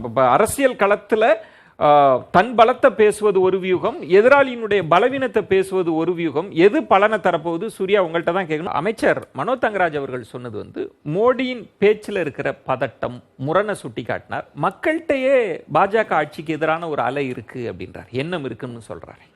அதான் நான் பல விவாதங்களில் கேட்கக்கூடிய கேள்வி, இப்போ மக்களுக்கு வந்து பாஜக மேலே அதிருப்தி இருக்குது, வட இந்தியா முழுக்க தோற்று போக போகிறாங்க, மக்களுக்கு எதுவுமே செய்யலை, நலத்திட்டங்கள் எதுவுமே செய்யலைன்ற பட்சத்தில் ராகுல் காந்தி அவர்கள் வந்து மோடி அவர்களை எதிர்த்து வாரணாசியில் நிற்கணும்னு கூட நான் சொல்லலை. குறைந்தபட்சம் அவர் 3 முறை போட்டி போட்டு வென்று அவர் குடும்பத்திடம் 50 ஆண்டுகளாக இருந்த அமேத்தி தொகுதியில் கூட போட்டி போடாமல் பயந்து போய் ரேபரேலிக்கு ஏன் ஓடி போனார் அப்படின்ற முதல் கேள்வியை நம்ம கேட்க வேண்டியது. இப்போ பதட்டம் இருக்குது, பயம் இருக்குது, ராகுல் காந்தி அலை வீசுது, பிஜேபிக்கு எதிரான அலைனா குறைந்தபட்சம் ராகுல் காந்தியாச்சு அவர் தோற்று தொகுதியில் நின்று மீட்டெடுத்திருந்தார் என்றால், அந்த தைரியத்தை காண்பித்திருந்ததால் மக்கள் பல்ஸ் நம்ம புரிஞ்சிருக்கலாம். அவர் அதை விட சேஃபான கான்ஸ்டியன்சி ரேபரேலி போனதிலே மேலே நிலைமை என்னன்னு தெரியுது. இப்போ இன்றைக்கி 6வது கட்ட தேர்தல் நடந்தது. 58 தொகுதிகளில் தேர்தல். இந்த 58 தொகுதியில் ஒரு தொகுதியில் கூட கடந்த 2019 காங்கிரஸ் ஜெயிக்கல. அதை விட்டுருவோம். இன்றைக்கி சோனியா காந்தி அம்மையாரும் ராகுல் காந்தி அவர்களும் வாக்கு செலுத்திவிட்டு செல்ஃபியை போட்டிருந்தாங்க. அதில் முக்கியமான ஒரு விஷயம் என்னவென்றால், சோனியா காந்தி அம்மையார் எனக்கு தெரிஞ்ச ஒரு 40-50 ஆண்டுகளாக இந்தியாவில் வாக்கு செலுத்திட்டு இருக்காங்க. குடிமகன் சிட்டிசன்ஷிப் வாங்கின உடனே முதல் முறையாக சோனியா காந்தி அம்மையார் அவர்களின் வாழ்க்கையில் முதல் முறையாக காங்கிரஸ் சின்னத்துக்கு ஓட்டு போடாமல் தொடப்பக்கட்டு சின்னம், அதாவது ஆம் ஆத்மிக்கு ஓட்டு போட்டிருக்காங்க. எந்த தொகுதியில்? நியூ டெல்லி கான்ஸ்டிடன்சி, இந்தியாவின் இருதயம் என்று சொல்லக்கூடிய தொகுதியிலே. இல்ல அதுல என்ன தப்பு இருக்கு? இல்ல அப்படி சொல்ல தொடப்பக்கட்ட பெருக்கிறதுக்குங்க. கூட்டணி குப்பையை சுத்தம் பண்றதுக்கு தொடப்பக்கட்டு தப்பால நான் சொல்லல. குப்பையை பெருக்கிறதுக்கு தொடப்பக்கட்ட ஆம் ஆத்மி கட்சி, ஆம் ஆத்மி கட்சிக்கு வாக்கு செலுத்திருக்காங்க இந்தியாவின் இருதயம்னு சொல்ற இடத்துல. அப்போ தொடப்பக்கட்ட இல்லைன்னா ஸ்வச் பாரத்தே இருக்காது. அப்போ இந்தியாவின் இருதயத்திலேயே அவர்கள் போட்டி போட முடியாம காம்ப்ரமைஸ் பண்ணக்கூடிய நிலைமை இன்னைக்கு வந்திருக்கு. அந்த அளவுக்கு கூட்டணி இணக்கமா இருக்கு. இந்தியா கூட்டணி இல்ல, அந்த அளவுக்கு வீக்கா இருக்கிறதுனால விட்டு கொடுத்திருக்காங்க, அவ்வளவுதான். இப்போ 330 இடங்கள்ல தான் காங்கிரஸ். நீங்க சவுத்துல ஒரு இடத்துல கூட காலே ஊன முடியல, தமிழ்நாட்டுல கால் ஊன முடியல, கேரளால கால் ஊன முடியல, அதான் எங்கேயுமே கால் ஊன முடியல. தவறான கர்நாடகத்துல இருந்த பங்கு போக போகுது. இந்த தவறான உதாரணங்கள் 2014, 2019 2 தேர்தல்களிலும் தென்னிந்தியாவின் மிகப்பெரிய கட்சி பிஜேபி தான். காங்கிரஸோ திமுகவோ யாருமே கிடையாது. தென்னிந்தியாவில் அதிக இடங்களை வென்ற கட்சி பிஜேபி தான். இந்த தேர்தலையும் அது வரும். இப்போ எவ்வளோ விஷயங்கள் வேணாலும் நம்ம பேசலாம். இப்போ நான் சொல்ல வர்றது, எதையுமே சாதிக்கலை அப்படின்னு பல குற்றச்சாட்டுகள் ஐயாவும் சொன்னார், நிறைய பேர் எதிர்த்தரப்பில் இருக்கக்கூடியவர்கள் சொல்கிறாங்க. 2014ஆம் ஆண்டு திரு சிதம்பரம் ஐயா அவர்கள் நிதியமைச்சராக பட்ஜெட் ப்ரெசென்ட் பண்ணும்போது என்ன சொல்கிறாருன்னா, உலகத்தில் 11வது மிகப்பெரிய பொருளாதார நாடு இந்திய நாடு இன்னைக்கு, அதாவது 2014. அடுத்த 30 ஆண்டுகளில், அதாவது 2044ஆம் ஆண்டுக்குள்ளே நாங்கள் 3வது இடத்தை எட்டி விடுவோம் அப்படின்னு அவர் பட்ஜெட் ஸ்பீச்சில் இருக்கக்கூடிய வாக்கியங்கள் இது. இப்போ இன்றைக்கி என்ன ஆயிடுச்சுன்னா, இன்றைக்கி 2024 இருக்கோம். 11வது இடத்துலேருந்து ஏற்கனவே 5வது இடத்துக்கு வந்துட்டோம். நம்ம IMF என்ன சொல்கிறாங்கன்னா, 2027ஆம் ஆண்டுக்குள் 3வது மிகப்பெரிய பொருளாதார நாடாக இந்தியா வந்துவிடும்னு சொல்கிறார். அப்போது காங்கிரஸ் 2044ன்னு செட் பண்ண டார்கெட்டை நாங்கள் 2026லே சாதிக்க போகிறோன்னா, அவர்களை விட 16 ஆண்டுகள் முன்னோக்கி இந்தியாவை எடுத்து சென்றிருக்கிறோம் அப்படின்றது முதல் பொருள். என்ன பண்ணிட்டீங்க, பெருசா பண்ணிட்டீங்களான்னு நிறைய கேட்கலாம். இன்னைக்கு எந்த கோயிலுக்கு எதிரான அலை இல்லைன்றீங்க? இல்லை, அதான் இப்போ எந்த கோயிலுக்கு வேணாலும் நீங்கள் போங்க, வெளியே பூக்கடையில் இருப்பாங்க அம்மா, அங்கே அந்த UPI ஐடி இருக்கும். 5 ரூபாய்க்கு பூ வாங்கினீங்கன்னா கூட நீங்கள் பண்ணலாம். அது மோடி அவர்களுக்கு டிஜிட்டல் ரெவல்யூஷன். தமிழ்நாட்டில் தமிழ்நாட்டில் 5329 என்ன இருக்கு, டாஸ்மாக் கடைகள் இருக்கின்றது. 5329 டாஸ்மாக் கடைகள், வருடம் ஒன்றிற்கு 45,000 கோடி ரூபாய் வருவாய் கொடுக்கக்கூடிய ஒரு நிறுவனம். ஏதாச்சும் ஒரு டாஸ்மாக் கடையில் UPIயில் ஸ்கேன் பண்ணி உங்களால் பணம் பே பண்ண முடியுமா? இன்னைக்கு செய்தி வந்திருக்கு, டாஸ்மாக் சங்க ஊழியர்கள் அடுத்த மாதம் கோட்டையை நோக்கி போராட்டத்திற்கு போகிறார்கள். எதுக்கு போராட்டத்துக்கு போறாங்க தெரியுமா? எங்களுக்கு UPI ஐடி டிரான்சாக்ஷனை கொண்டு வாங்க, பணத்தை வாங்கி வசூலிச்சு சப்மிட் பண்ணி அதுல நிறைய பிரச்சனைகள் எங்களுக்கு வருது, அதனால டிஜிட்டல் இந்தியாவை கொண்டு வாங்கன்னு தமிழ்நாடு அரசு ஊழியர்கள் போராடுறாங்க. மோடி திட்டம் வேணும்னு. இந்த மாற்றத்தை தான் நாங்க கொண்டு வந்திருக்கோம் சொல்றோம். பேசலாம். அதாவது பழைய UPI ஐடியை வச்சு காலி பண்ணிடுவோம் அப்படின்னு நம்பி காத்திருக்கிறீங்க. கோபண்ணா, காங்கிரஸ்க்கு பயம் இருக்கிறது, ஏன் ராகுல் காந்திக்கே பயம் இருக்கிறது அப்படின்னு சூர்யா தொடங்கினார். இல்லை, நாங்கள் எந்த தொகுதியில் ராகுல் காந்தி போட்டியிடணும் அப்படின்றத காங்கிரஸ் கட்சி முடிவு செய்யும். அதை பற்றி கவலைப்பட வேண்டாம். பயம்ன்றார். பயம்லாம் கிடையாது எங்களுக்கு. ராகுல் காந்திக்கா பயம்? நரேந்திர மோடிக்கு பல இரவுகள் தூக்கம் இல்லாமல் போனதுக்கு ராகுல் காந்தி தான் காரணம். இன்னைக்கு ராகுல் காந்தியினுடைய பரப்புரை தான் மோடிக்கு எதிராக கடுமையாக இருக்கு. பொருளாதார வல்லரசு பற்றிலாம் பேசினார். 2019 ஆகஸ்ட் 15 டெல்லி செங்கோட்டையில் இந்தியாவை $5 ட்ரில்லியன் உள்ள பொருளாதார நாடாக உயர்த்தி உலக வரிசையில் 5வது இடத்துலேருந்து 3வது இடத்துக்கு கொண்டு வருவோன்னு சொன்னார். எப்போ? 2024 செய்து காட்டுவேன்னு சொல்லி 2019 பேசினார். 2024 என்ன வளர்ச்சி? நாங்கள் 2004 ஆட்சிக்கு வர்றப்போ 50 லட்சம் கோடி மொத்த உள்நாட்டு உற்பத்தி. அப்போ 11வது இடத்துல இருந்தோம் உலக வரிசையில். 2014 நாங்கள் ஆட்சி விட்டு போகிறப்போ 2 மடங்கு வளர்ச்சி, 100 லட்சம் கோடி மொத்த உள்நாட்டு உற்பத்தி. அது 7வது இடத்துக்கு வந்தோம். இந்தியாவை 7வது இடத்துக்கு எங்கள் மன்மோகன் சிங், ப. சிதம்பரம் திறமையால் நாங்கள் வந்தோம். அன்னை சோனியா காந்தி வழிகாட்டுதலோடு 10 ஆண்டு ஐக்கிய முற்போக்கு கூட்டணி ஆட்சி. அப்புறம் 2014 2024 10 ஆண்டு ஆட்சி. என்ன மொத்த உள்நாட்டு உற்பத்தி? ரூபாய் 173 லட்சம் கோடி. நியாயமாக 200 லட்சம் கோடி 2 மடங்கு வளர்ச்சி காட்டியிருக்க வேண்டாமா? காட்டலை. 7வது இடத்துலேருந்து 5வது இடத்துக்கு கொண்டு வந்திருக்கீங்க. 3வது இடத்தும் போகிறதுக்கு என்ன சாத்தியம் இருக்குது? அதற்காக இவர் 3வது முறை பிரதமராக வர வேண்டுமா? ஒன்று. மொத்த உள்நாட்டு உற்பத்தியை பற்றி பேசுகிற பாஜக மொத்த இந்தியாவில் இருக்கிற தனிநபர் வருமானம் என்ன அப்படின்னு பேசுறது இல்லை. கோபன், அப்ப நீங்க இன்கம் பொருளாதார கணக்க பேசுறீங்க, சூர்யா தேர்தல் கணக்க பேசுறீங்க, தேர்தல் கணக்கு உறுதின்னு. அதனால மக்கள் பொருளாதார வளர்ச்சியெல்லாம் ஏற்பட்டதுன்றது ஒரு 140 கோடி மக்கள் இருக்கிற நாட்டில் வளர்ச்சி ஏற்படும், இல்லைன்னு சொல்ல முடியல. இந்திய நாடு வளரும், வளராம. ஆனால் அந்த வளர்ச்சி யாருக்காக இருக்குன்னு பார்க்கணும். நீங்கள் தாமஸ் பிக்கெட்டி அறிக்கை, ஆக்ஸ்ஃபார்ம் அறிக்கையெல்லாம் பார்த்தீங்கன்னா கிட்டத்தட்ட 1% கோட்டீஸ்வரர்கள் 45% சொத்துக்களை குவித்து வைத்திருக்கிறார்கள். அதே போல் 50% 70 கோடி பேர் 1% சொத்து தான் சேர்த்து வச்சிருக்காங்க.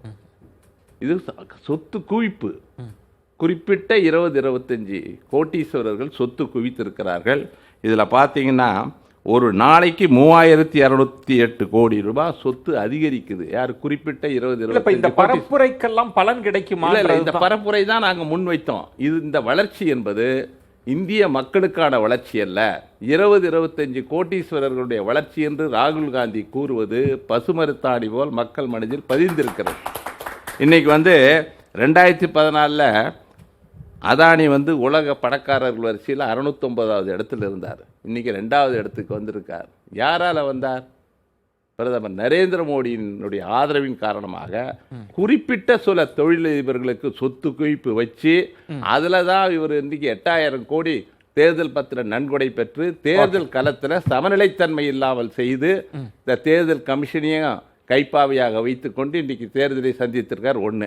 2வது, ஒரு தேர்தலில் 2014 ஒரு நரேட்டிவ் வச்சார், சில வாக்குறுதி கொடுத்தார். ஆண்டுக்கு 2 கோடி பேருக்கு வேலை, அப்புறம் கருப்பு பணத்தை ஒழிப்பேன், 15 லட்சம் டெபாசிட் செய்வேன், விவசாய விளைபொருள் சொல்லுங்க, விவசாய விளைபொருளுக்கு MS சுவாமிநாதன் குழு பரிந்துரை நிறைய வாக்குறுதி கொடுத்தார். ஓட்டு போட்டாங்க. 2019 என்ன பண்ணாரு? புல்வாமா பாலக்கோட் தாக்குதலை பயன்படுத்தி அதன் மூலம் மதவாத அரசியல் மூலம் வாக்கு வங்கி விரிவுபடுத்தி வெற்றி பெற்றாரே தவிர சாதனைகளை சொல்லலை. இந்த தேர்தலில் என்ன செய்யறாருன்னா சாதனைகளை அவர் பேசவில்லை.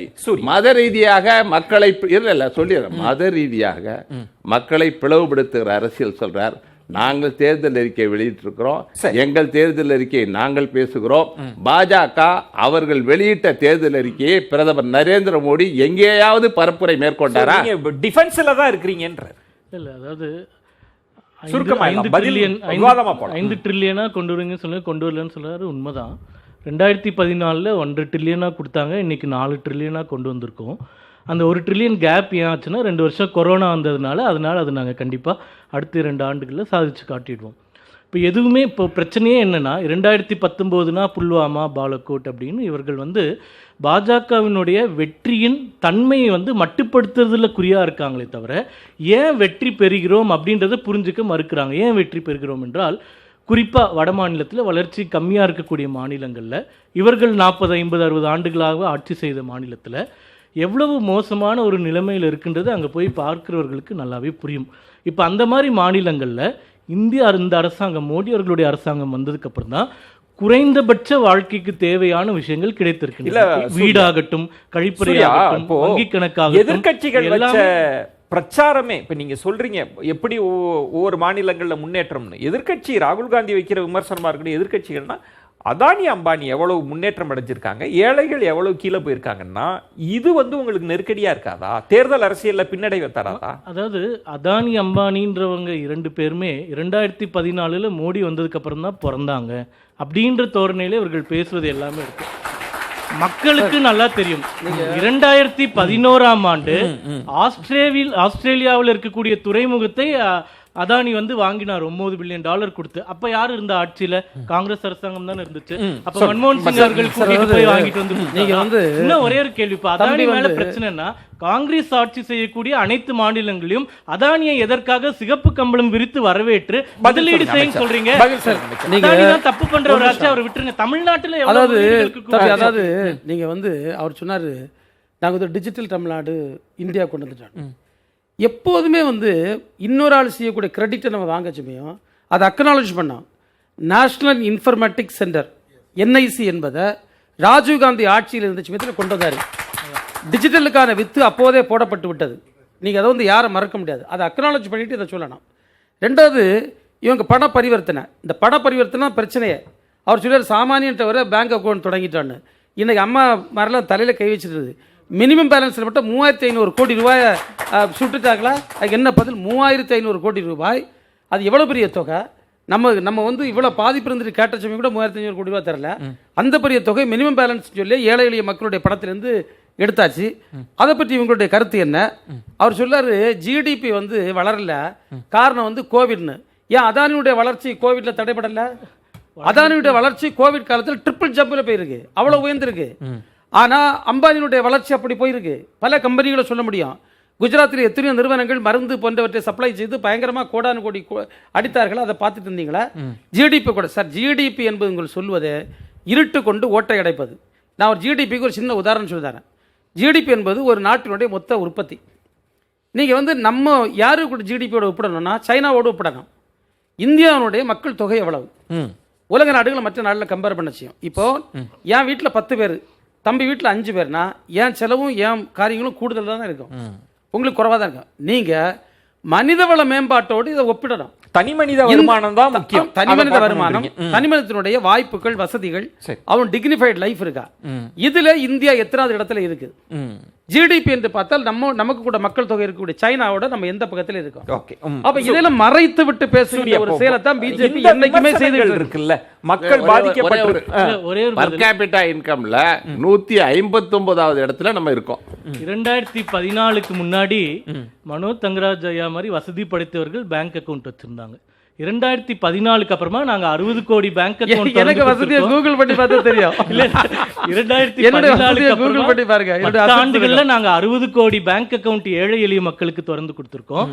அதுல ஒரு அக்கவுண்ட்ல இருந்து ₹1 கூட மினிமம் பேலன்ஸ் எடுத்ததா வரலாறே கிடையாது. அது நீங்க ப்ரூவ் பண்ணீங்கன்னா நான் ஒத்துக்கிறேன். ஐயா மாதிரி வசதி படைத்தவர்கள் எதுவுமே ப்ரூவ் பண்ண முடியாது. சபீர், இந்த விவாதத்தை நான் இவிஎம் பொட்டிக்குள்ள எவ்வளவு ஓட்டு இருக்குன்னு பேசலாம்னு பாக்குறேன். இவங்க எல்லாம் பேங்க் அக்கவுண்ட்ல எவ்வளவு பணம் இருக்குன்றதுதான். இது நீங்க அதுல கூட பெரிய விஷயம் சார். ஃபார்ம் 17C உண்டு. ஒரு பூத்துல எத்தனை ஓட்டு இருந்தது என்ன அதுன்னு தகவலை தெரிவிக்கக்கூடிய அதை வெளியிடணும்னா அதை எலெக்ஷன் கமிஷன் சொல்றது வெளியிட வேண்டிய அவசியம் இல்லை, மேண்டேட்டரி இல்லை. ஆமா, உச்சநீதிமன்றம் சொல்றது அது மேண்டேட்டரி இல்லை, நீங்க வேணா பண்ணுங்க இல்லைன்னா இல்லை. நீங்க சார் ஒரு ஒளிவுமுறை வெட்ட தேர்தல் நடத்துறேன்னா ஃபார்ம் 17Cல இந்த பூத்தில் இவ்வளோ ஓட்டு பதிவாகி இருக்கிறதுக்கு ஒரு ரிப்போர்ட்டை அவங்க கொடுக்குது. யாரு? Polling officer. அதுல கூட ஒரு ஒளிவுமுறைவற்ற தன்மையை கொண்டு வருவதற்கு தயாரில்லாதவர்கள் அவனை எவ்வளவு அப்பட்டமா சொல்றாரு மினிமம் பேலன்ஸ். தேர்தல் ஆணையத்தின் மீது இந்த நிகழ்ச்சியை பார்த்துட்டு கொண்டிருக்கக்கூடிய எத்தனையோ பேருடைய மினிமம் பேலன்ஸ் கண்டிப்பா போயிருக்கான். 3500 கோடி ரூபாய். ஷபீர், இப்போ இவ்வளவு பிரச்சனைகளை முன் வச்சுட்டே இருக்கிறாங்க. இதுதான் பரப்புரை களம். ஓராண்டா இதுதான். இது உண்மையில் வாக்குகளா இந்தியா கூட்டணிக்கு கிடைக்குமான்றது ஒண்ணு. இப்ப சூர்யா கேட்டது எங்களோட வெற்றியை தயவு செய்து டீகோட் பண்ணி பாருங்க, இதுக்கு ஒரு காரணத்தை தேடாதீங்கன்னு சொன்னார்ல, அந்த புள்ளியை எப்படி பாக்குறீங்க? இந்த தேர்தல் என்பது ஒரு திருப்பு முனையாக அமையுமா அப்படின்னு அந்த கேள்வி என்பது இந்த விவாதம் அதை மையப்படுத்தி தான் இந்த விவாதம் என்பது இருக்கிறது. பட் இது ஒரு வரலாற்று சிறப்பு மிக்க தேர்தல். இந்தியா இதுவரை பார்க்காத ஒரு தேர்தல். ஏன்னா இந்த தேர்தலில் தான் பொதுவான தேர்தல்களில் நாம் வந்து வேட்பாளர்களை தேர்ந்தெடுப்போம். இந்த தேர்தலில் பரமாத்மா அனுப்பிய ஒரு நபரை தேர்ந்தெடுக்கக்கூடிய ஒரு தேர்தலாக இது மாறி இருக்கிறது. பிரதமரே பேசுகிறாரு. பிரதமருடைய பேச்சு அப்படின்றது வந்து ஒவ்வொரு ஃபேஸுக்கு அப்புறமும் மாறிக்கொண்டே இருக்கிறது. கடவுளை ஏற்று பேச அப்போ அது என்ன காரணம் அப்படின்னு நம்ம வந்து ஆராய வேண்டிய ஒரு கட்டாயத்தில் இருக்கும். அது என்ன காரணம், ஏன் அதை அப்படி பேசுறாரு அப்படின்னு. அப்போ ஏதோ ஒரு இடத்துல அவர் சைக்கலாஜிக்கலா அவருடைய கோர் ஓட்டர்ஸ் மத்தியில் ஒரு இம்பாக்டை கிரியேட் பண்ணியிருக்காருன்னு அவர் நம்புறாரு. அப்போ இந்த விலைவாசி உயர்வு, வேலை வாய்ப்பின்மை, இது போன்ற பிரச்சனைகள் எல்லாம் வந்து இந்த விஷயங்களை வைத்து மறைத்து விடலாம் அப்படின்ற ஒரு எண்ணம் அவருக்கு உறுதியாக இருக்கிறது. அதுதான் வந்து அதை டீகோட் பண்ணதா எதிர்கட்சிகள்லாம் திணறாங்க. ரெண்டாவது 1996 நான் தேர்தலை பற்றி பேசல, பூவே உனக்காகன்னு ஒரு படம் வந்துச்சு. அந்த பூவே உனக்காக படத்தில் ஒரு சீன் வரும், ஒரு காட்சி வரும். 8 மணி ஆனால் அந்த தெருவில் இருக்கிற ஆட்கள்லாம் வீடு புகுந்து கதவு பூட்டிப்பாங்க.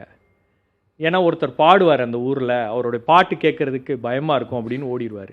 அந்த மாதிரி பிரதமருடைய பேச்சு ஒரு ஃபேஸ் முடிஞ்ச உடனே இன்னொரு ஃபேஸுக்கு போகும்போது என்னடா பேச போறாரு, இப்போ யார் முஸ்லிம்ஸை பத்தி பேச போறாரா, இல்ல ஊடுருவல்காரர்களை பத்தி பேச போறாரா, இல்ல தமிழ்நாட்டுக்கார சாவியை பிடுங்கிட்டு போயிட்டானா, அல்லது ஒடிசாக்காரன் வந்து ஒடிசாக்காரன் ஆள வேண்டுமா அப்படின்ற இந்த பிரிவினைவாத பேச்சுக்கள் எல்லாம் பேசக்கூடிய வகையில இன்னைக்கு மாறி இருக்கிறது. மக்கள் மத்தியில ஒரு அச்சம் என்பது ஏற்பட்டு இல்ல. பாஜக கூட்டணியை பொறுத்தவரைக்கும் பிரதமர் தானே பலம்.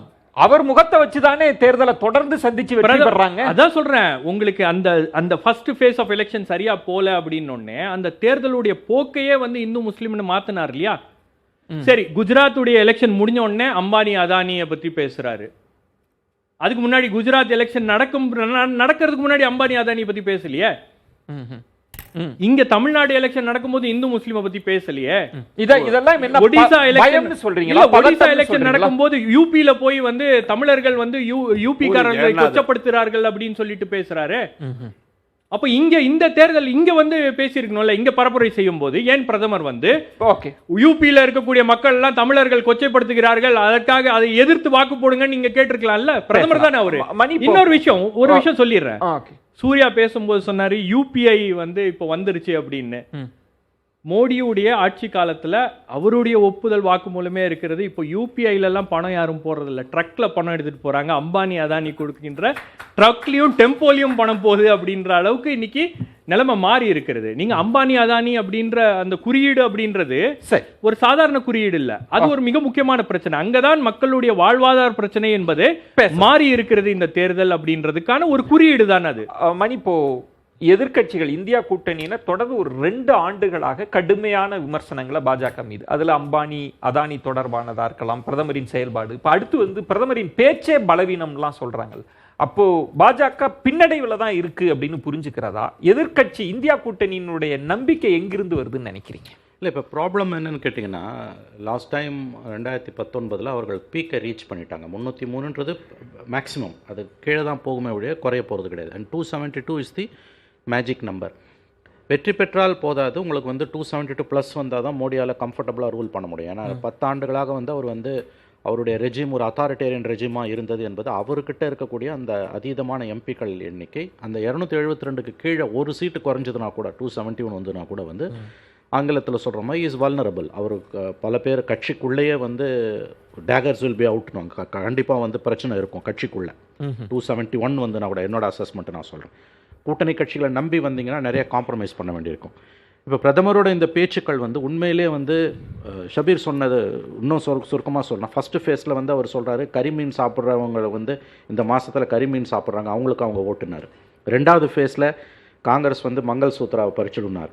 3வது ஃபேஸில் அதானிக்கு டெம்போவில் பணம் போச்சு, அதானி அம்பானிக்கிட்டனர். 4வது ஃபேஸில் நான் இந்து முஸ்லீம் கலவை அவங்கள பற்றி பிரித்து பேசினேன்னா நான் பொது வாழ்க்கையில் இருக்க தகுதி இல்லாதவன்னு சொல்லிட்டு அடுத்த நாளே முஸ்லீம்ஸ்க்கு தனி பட்ஜெட் போடுவாங்கன்னார். 5வது ஃபேஸில் வந்து நானே கடவுள்னார். ஸோ எந்த பிரதமரும் பேசாத பேச்சுக்களை பிரதமர் இந்த முறை பேசியிருக்கிறார். இந்த தேர்தல் ஒரு விஷயம் விஜயன், ஜூன் 4ஆம் தேதி என்ன நடக்க போகுது நமக்கு தெரியாது. யார் வேணால் ஜெயிக்கலாம், யார் வேணால் தோக்கலாம், அது மக்கள் தீர்ப்பு. எதுவாக இருந்தாலும் நாம் ஏற்றுக்கொள்ள வேண்டும். ஆனால் அடுத்த 100 ஆண்டுகளுக்கு இந்த தேர்தல் வரலாற்றில் பேசப்படும். ஏனெனில் ஒரு பிரதமர் தன்னுடைய சொந்த நாட்டு மக்களையே இருகூறாக பிளந்தார் என்று தான் வரலாறு பதிவு செய்யும். இந்துக்களை முஸ்லிம்களுக்கு எதிராக, தமிழர்களை ஒரிசாக்காரர்களுக்கு எதிராக, தமிழர்களை உத்தரப்பிரதேசத்தில் இருப்பவர்களுக்கு எதிராக அவர் பிரித்து ஆண்டார். அவர் கோபண்ணா சொன்ன மாதிரி தன்னோட மேனிஃபெஸ்டோவை பற்றி பிரைம் மினிஸ்டர் பேசவே இல்லை.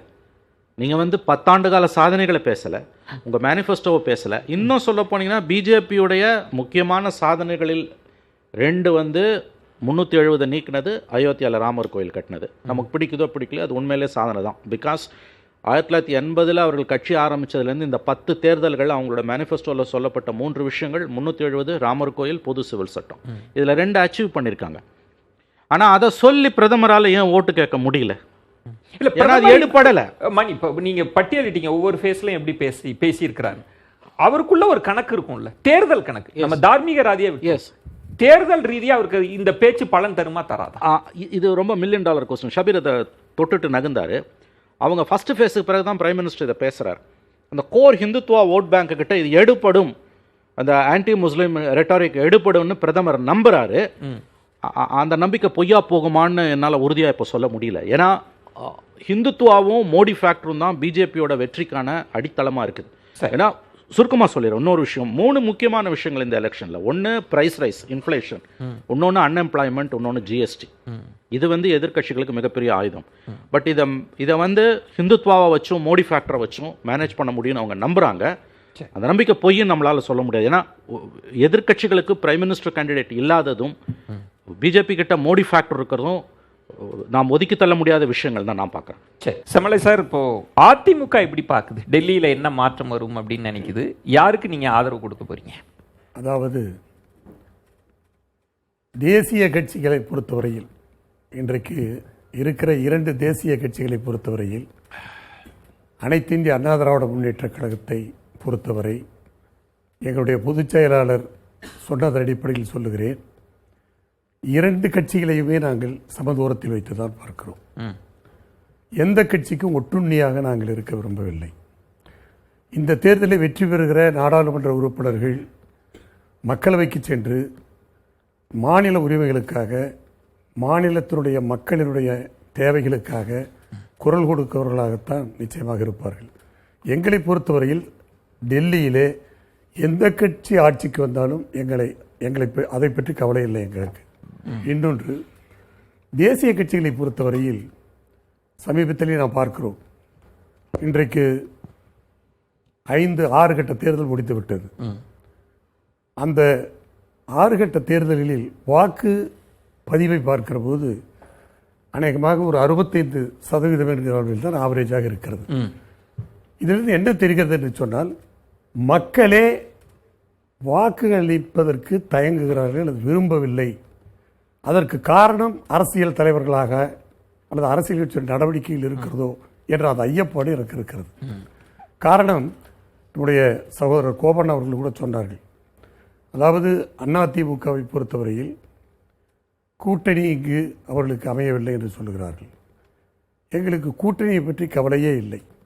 காரணம், 2014 இதே நாடாளுமன்றத்திலே 45% வாக்குகளை வாங்கிய பெரிய இயக்கம், அது சபீர் சாரே அவர்கள் ஒத்துக்கொண்டார்கள், பெரிய கட்சி என்று. அதாவது இந்த தேர்தலை பொறுத்தவரையில் உன்னிப்பாக நான் கவனித்தால், ஹிட்லர் காலத்திலே ஒரு கோயாபல்ஸை தான் பார்த்தோம். ஆனால் இந்த தேர்தலிலே இந்த தேசிய கட்சிகளிலே பல கோயாபல்ஸ்கள் உருவாக்கிவிட்டார்கள். அவருடைய பேச்சுக்கள் அப்படித்தான் இருந்தது. இன்றைக்கு கூட்டணி வலுவாக இருக்கிறது என்று சபீர் கூட சொன்னார், எனக்கு ஆச்சரியப்பட்டேன்.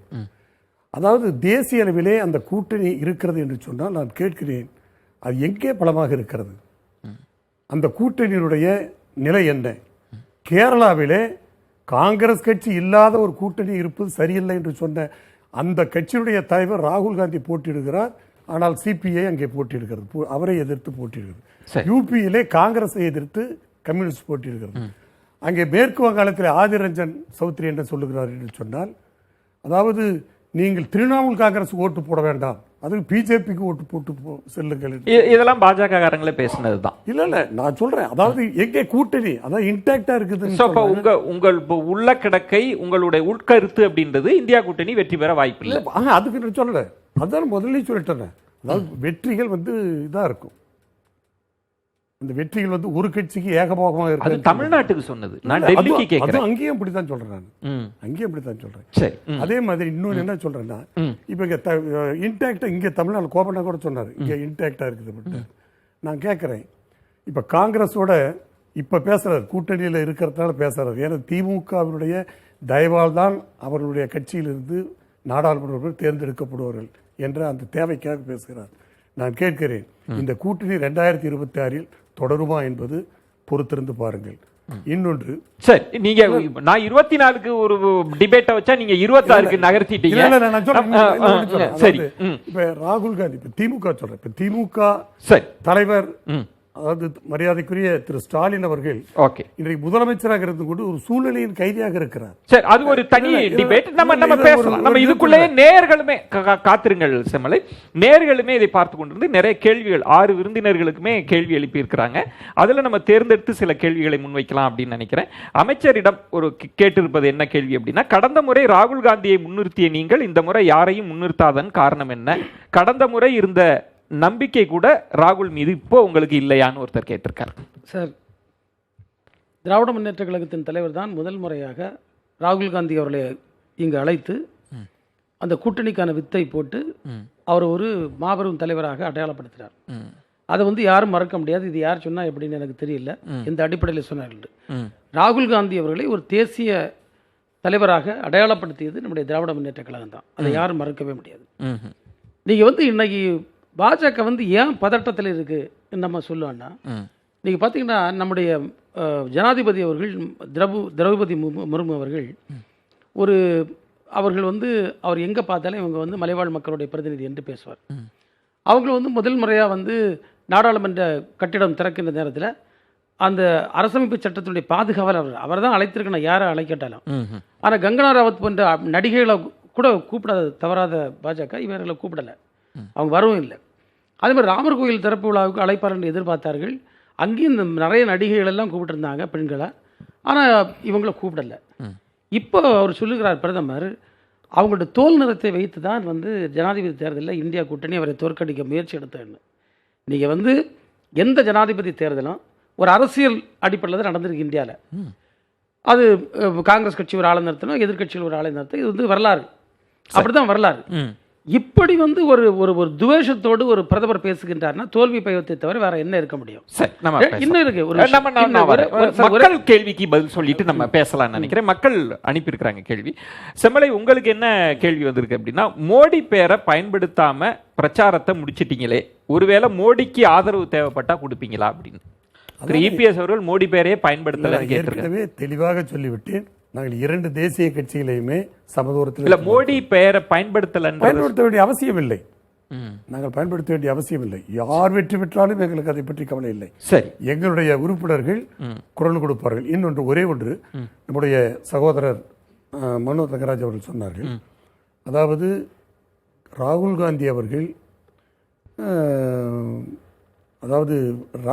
ராகுல் காந்தி அவர்கள் ஒரு தலைவராக ஏற்றுக்கொண்டார்கள். நான் கேட்கிறேன், அவருடைய தலைவர், அவருடைய கட்சி, ராகுல் காந்தியினுடைய அதாவது அந்த கூட்டணிக்கு நான் சொல்கிறேன், அதாவது நவகிரகங்களாக இருக்கிற அந்த கூட்டணி பற்றி சொல்கிறேன். ராகுல் காந்தி தெளிவாக சொல்லியிருக்கிறார். என்ன? நதிநீர் இணைப்பிலே அனைத்து இந்திய அண்ணா திராவிட முன்னேற்ற கழகமும் திராவிட முன்னேற்ற கழகம் ஒத்த கருத்தை வைத்திருக்கிறது, நதிநீர் இணைப்பு வேண்டும் என்று. ஆனால் ராகுல் காந்தி சுற்றுச்சூழல் பாதிக்கும் நதிநீர் இணைப்புக்கு நாங்கள் எதிராக இருக்கிறோம், அதை ஒத்துக்கொள்ள மாட்டோம் என்கிறார். அது மட்டுமல்ல, இன்னொரு சொல்லுகிறார், நாம் மாநில பட்டியலுக்கு கல்வி வேண்டும் என்று நானும் சொல்லுகிறேன், மனோஜ் தங்கராவும் சொல்லுகிறார். ஆனால் ராகுல் காந்தி என்ன சொல்லுகிறார்? அதாவது உயர்கல்வியை மத்திய பட்டியலுக்கு கொண்டு செல்ல வேண்டும் என்று சொல்லுகிறார். ஆக இந்த அளவுக்கு கருத்து வேறுபாடு இருக்கிறது. இன்னொன்று, ஒரே ஒன்று, இவர் யாரையோ தேர்தலுக்கு அழைக்கல என்று சொல்றார். நான் கேட்கிறேன், இங்கே கட்டமைத்த வடிவமைத்த திரு ஸ்டாலின் அவர்களை ஏன் வடநாட்டுக்கு தேர்தல் பரப்புரைக்கு அந்த கூட்டணி அழைக்கவில்லை? அதற்கு காரணத்தை சொல்லுவாரா? கோபண்ணா சொல்லுவாரா? நிறைவு கருத்துல நீங்க அதுக்கு பதிலா சொல்லலாம்னு நினைக்கிறேன். திரு கோபண்ணா, உங்களுக்கு எழுப்பியிருக்கக்கூடிய கேள்வி என்ன அப்படின்னா, இப்பவே 310 சீட்டு ஜெயிச்சிட்டோன்னு அமித்ஷா சொல்றாரு, 5 மாநில தேர்தல் முடிவையும் பாக்குறப்ப ரொம்ப பயமா இருக்கு அப்படின்னு சொல்றாங்களே. 5 மாநில தேர்தல் இப்போ 5 கட்டம் நடந்திருக்கு. தொடக்கத்திலிருந்து மோடியினுடைய பேச்சில் ஒரு தடுமாற்றம் இருக்குது, ஒரு அச்சம் இருக்குது. அவருடைய பேச்சு உரையை பார்க்கிறப்போ அதாவது மக்களை மத ரீதியாக பிளவுபடுத்தி அதற்கு எந்த எல்லைக்கும் போவார். அதாவது ராமர் கோயிலை புல்டோசர் வச்சு இடிப்பாங்க நிறைய சொன்னார் மணி அவர்கள். அது திரும்ப திரும்ப அதே போல் குழந்தை ராமரை மறுபடியும் கூடாரத்துக்கு கொண்டு வந்துடுவாங்க. ராமர் யாராவது கும்பிட்டா காங்கிரஸ் ஆட்சிக்கு வந்தால் கைது செய்து விடுவார்கள். இதெல்லாம் ஒரு பிரதமர் பேசுகிற பேச்சா? ஒரு காலத்தில் ஜவஹர்லால் நேரு, இந்திரா காந்தி, ராஜீவ் காந்திலாம் selected speech of prime minister போடுவாங்க புக்கா. வருகிற காலத்தில் இந்த உரையெல்லாம் போட்டாங்கன்னா இந்தியாவே வெட்கி தலைகுனியர் அளவுக்கு ஒரு பிரதமர் பேசியிருக்காரு. 5 மாநில பதிவு கரைபடைந்த பதிவுகள் இதெல்லாம். ஒரு பிரதமர் பேசுகிற பேச்சா? அவர் இந்த நாட்டில் 140 கோடி மக்களுக்கும் பிரதமர். அப்போ நீங்க தார்மீக ரீதியா விமர்சிக்கிறீங்க. தேர்தலில் வெற்றி பெறுவதற்காக இவ்வளவு இழிவான மலிவான ஒரு பிரச்சாரத்தை அவருக்கு மேற்கொள்வாரே, ஆனால் அவர் பிரதமர் பதவிக்கு தகுதியானவரா? கடைசி அப்போ கடவுளின் அவதாரம்லாம் பேசுறாரு. இதெல்லாம் வந்து மக்களை எப்படித்தான் ஏமாற்றுவதுன்ற வழி ஒரு முறையே கிடையாதா? ஒன்று. ரெண்டாவது, பிரதமர் இதை பத்தி சொன்னாங்க. இந்த முறை இந்தியா கூட்டணி 26 கட்சிகள் இருக்காங்க. தேர்தலுக்கு பிறகு நாங்கள் ஒன்றாக கூடி பிரதமரை தேர்வு செய்வோம். இதை நான் சொல்லவில்லை, தலைவர் ராகுல் காந்தி சொல்லியிருக்கிறார். சரி திரு மணி, உங்களுக்கு வந்திருக்க கேள்வி என்ன அப்படின்னா, ஒரு பக்கம் பிரசாந்த் கிஷோர் பாஜக 300க்கு குறையாது அப்படின்னு சொல்றாரு, இன்னொரு பக்கம் பரகல பிரபாகர் காங்கிரஸுக்கு 300 வரும்னு சொல்றாரு. யாரை நம்புறதுன்னே தெரியல, நீங்க என்ன சொல்றீங்கன்னு கேட்டிருக்காங்க. இல்லை, எல்லாரும் அவங்கள கருத்தை சொல்கிறாங்க, எல்லாரும் பிடிச்சதை தான் பேசுகிறாங்க. நம்ம ஸ்டாட்டிஸ்டிக்ஸ் வச்சு பேசும்பொழுது கூட சம்டைம்ஸ் தவறாக தான் போகும். பட் ஒரு ரீசனபிளான ஒரு அசஸ்மெண்ட் என்னன்னு கேட்டிங்கன்னா, இங்கே இருக்கக்கூடிய நண்பர்கள் ஒப்புக்கொள்ளாவிட்டாலும் கனிவுடன் பரிசீலிப்பார்கள் நான் நம்புகிறேன். லாஸ்ட் டைம் வாங்கின நம்பர்ஸ் பிஜேபிக்கு கிடைக்கிறது ரொம்ப கடினம். ஏன்னா அவங்களுக்கு 10 வருஷம் ஆன்டி இன்கம்பன்சி இருக்குது. லாஸ்ட் டைம் அவங்க வாங்கின பவர்ஃபுல்லாக இருந்த 10 ஸ்டேட்ஸில் ஒரு 5 சீட்டு குறைஞ்சதுனா கூட 50லேருந்து 60 சீட் அவங்களுக்கு போகுது. ஸோ என்னுடைய அசஸ்மெண்ட் 220 to 230 தான் பிஜேபிக்கு வருது. பரக்கல பிரபாகர் அதை தான் சொல்கிறார். பட் எங்கேருந்து பிரசாந்த் கிஷோருக்கு 300 ப்ளஸ் வருதுன்னு எனக்கு தெரியல. பட் நான் அந்த கணிப்புக்கு உள்நோக்கம் கற்பிக்க விரும்பவில்லை. Okay okay. சூர்யா, உங்களுக்கு வந்திருக்க கேள்வி என்ன அப்படின்னா, திமுகவோட ஸ்லீப்பர் செல் மாதிரி அண்ணாமலை செயல்பட்டு கூட்டணியை பிரிச்சுட்டாரா? அதிமுக பாஜக கூட்டணி இருந்திருந்தா வெற்றி வாய்ப்பு அதிகமா இருந்திருக்குமே தலைவா அப்படின்னு ஒரு கேள்வியா பதில் சொல்றேன். அதாவது டெம்பரரியா ஒரு விக்டரி வேணுமா, ஒரு நிரந்தரமான விக்டரி வேணுமா அப்படின்ற ஒரு கொஸ்டினுக்கு பதில் சொல்ல தான் இந்த தேர்தல் முடிவு நாங்கள் எடுத்திருக்கோம். அது வரக்கூடிய காலங்களில் இந்த முடிவு எடுத்ததனுடைய பயன் என்னன்றது கண்டிப்பாக நாங்கள் மட்டும் இல்லை, நீங்களும் பார்க்க போறீங்க. முடிவு நீங்க எடுத்தது இல்லை, அதிமுக எடுத்தது. உங்களை கூட்டணி சேர்க்கவே மாட்டேன்னு சபீர் அண்ணா சொன்னாரு பூவே உனக்காக பாடலை பத்தி. அது மாதிரி சின்ன தம்பின்னு ஒரு படம் வந்தது, அதுல குஷ்பு ஒரு பாட்டு பாடுவாங்க. என்ன பாடுவாங்க? போவோமா ஊர்கோலம்னு பாடுவாங்க. இப்போ அதே ஷபீர் அண்ணா நிறைய ஸ்லோகன்ஸ்லாம் வரும்னு சொன்னாங்க. இந்த இதுலேயே அதுக்கு அடித்தளத்தை அமைச்சிட்டாங்க. என்னன்னா, பிஜேபி என்டிஏ 400 இடங்கள் வென்றா இவிஎம் செட்டிங் பண்ணிட்டாங்க. அந்த அந்த அந்த நரேட்டிவ் வச்சுட்டு போவோமா ஊர்கோலம்னு போய் அவங்க அந்த ஊர்வலத்தை பண்ணிட்டு அவங்களும் சொன்னாங்க 1.5 லட்சம் ஓட்ட காடல, அது 1.5 லட்சம் ஓட்ட காடல. எனக்கு என்ன பிரச்சனை, விவாத நிகழ்ச்சி ஆகி அவங்க சொல்ல விவாத நிகழ்ச்சி பாட்டுக்கு பாட்டு நிகழ்ச்சியா மாறிடுச்சு. அதுதான் இப்ப எனக்கு ஒரு இறுதி கருத்து. போப்பண்ணா சார் அவர்களுடைய அவங்க தலைவர்கள் இப்ப பக்தவச்சலம், ராஜாஜி அவங்களாம் அவர் பழகிருக்காருன்னு நினைக்கிறேன். அவர்கள்லாம் ஹிந்தி திணிப்பு செஞ்சதுனாலதான் இங்க காங்கிரஸ் ஆட்சியே போனதுன்றது வரலாறு.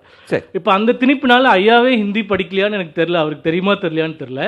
பிரதமர் பதட்டப்படுறாரு, இப்படி பேசுறாரு அப்படி பேசுறாருன்னு இங்க இருக்கிறவங்க தான் சொல்றீங்க. அவர் அங்கெல்லாம் அப்படிலாம் ஒண்ணுமே இல்ல, அவர் ரொம்ப நார்மலா தான் இருக்காரு. எல்லாமே திருச்சி கொடுது. இப்ப பரமாத்மா இல்ல, பரமாத்மான்னு 3 பேர் சொன்னாங்க. எவ்வளவு ஒரு பொய் பிரச்சாரம் அது. அவருடைய தாய் இறந்ததுக்கு அப்புறமா அவர் என்ன மனநிலையில இருக்குன்ற ஒரு பர்சனல் எமோஷனலா ஒரு விஷயத்த சொன்னதை திருச்சி சொல்றாங்க. நானே கடவுள் எங்க சொன்னார்? நானே கடவுள் யாராலையாச்சும் ப்ரூவ் பண்ண முடியுமா? அம்மா இறந்து விட்டதால் நான் வந்து வேற ஒரு மனநிலைக்கு போயிட்டேன்ற ஒரு பர்சனல் ஸ்பீச் அது.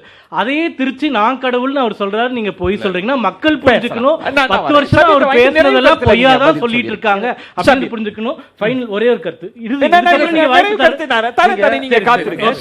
ஷபீர், உங்களுக்கு என்ன கேள்வி சொல்லியிருக்காங்க அப்படின்னா, தேர்தல் ஆரம்பிக்கும் போது பாஜக ஈஸியா ஜெயிக்கும்னு நிறைய ஊடகங்கள் சொன்னாங்க.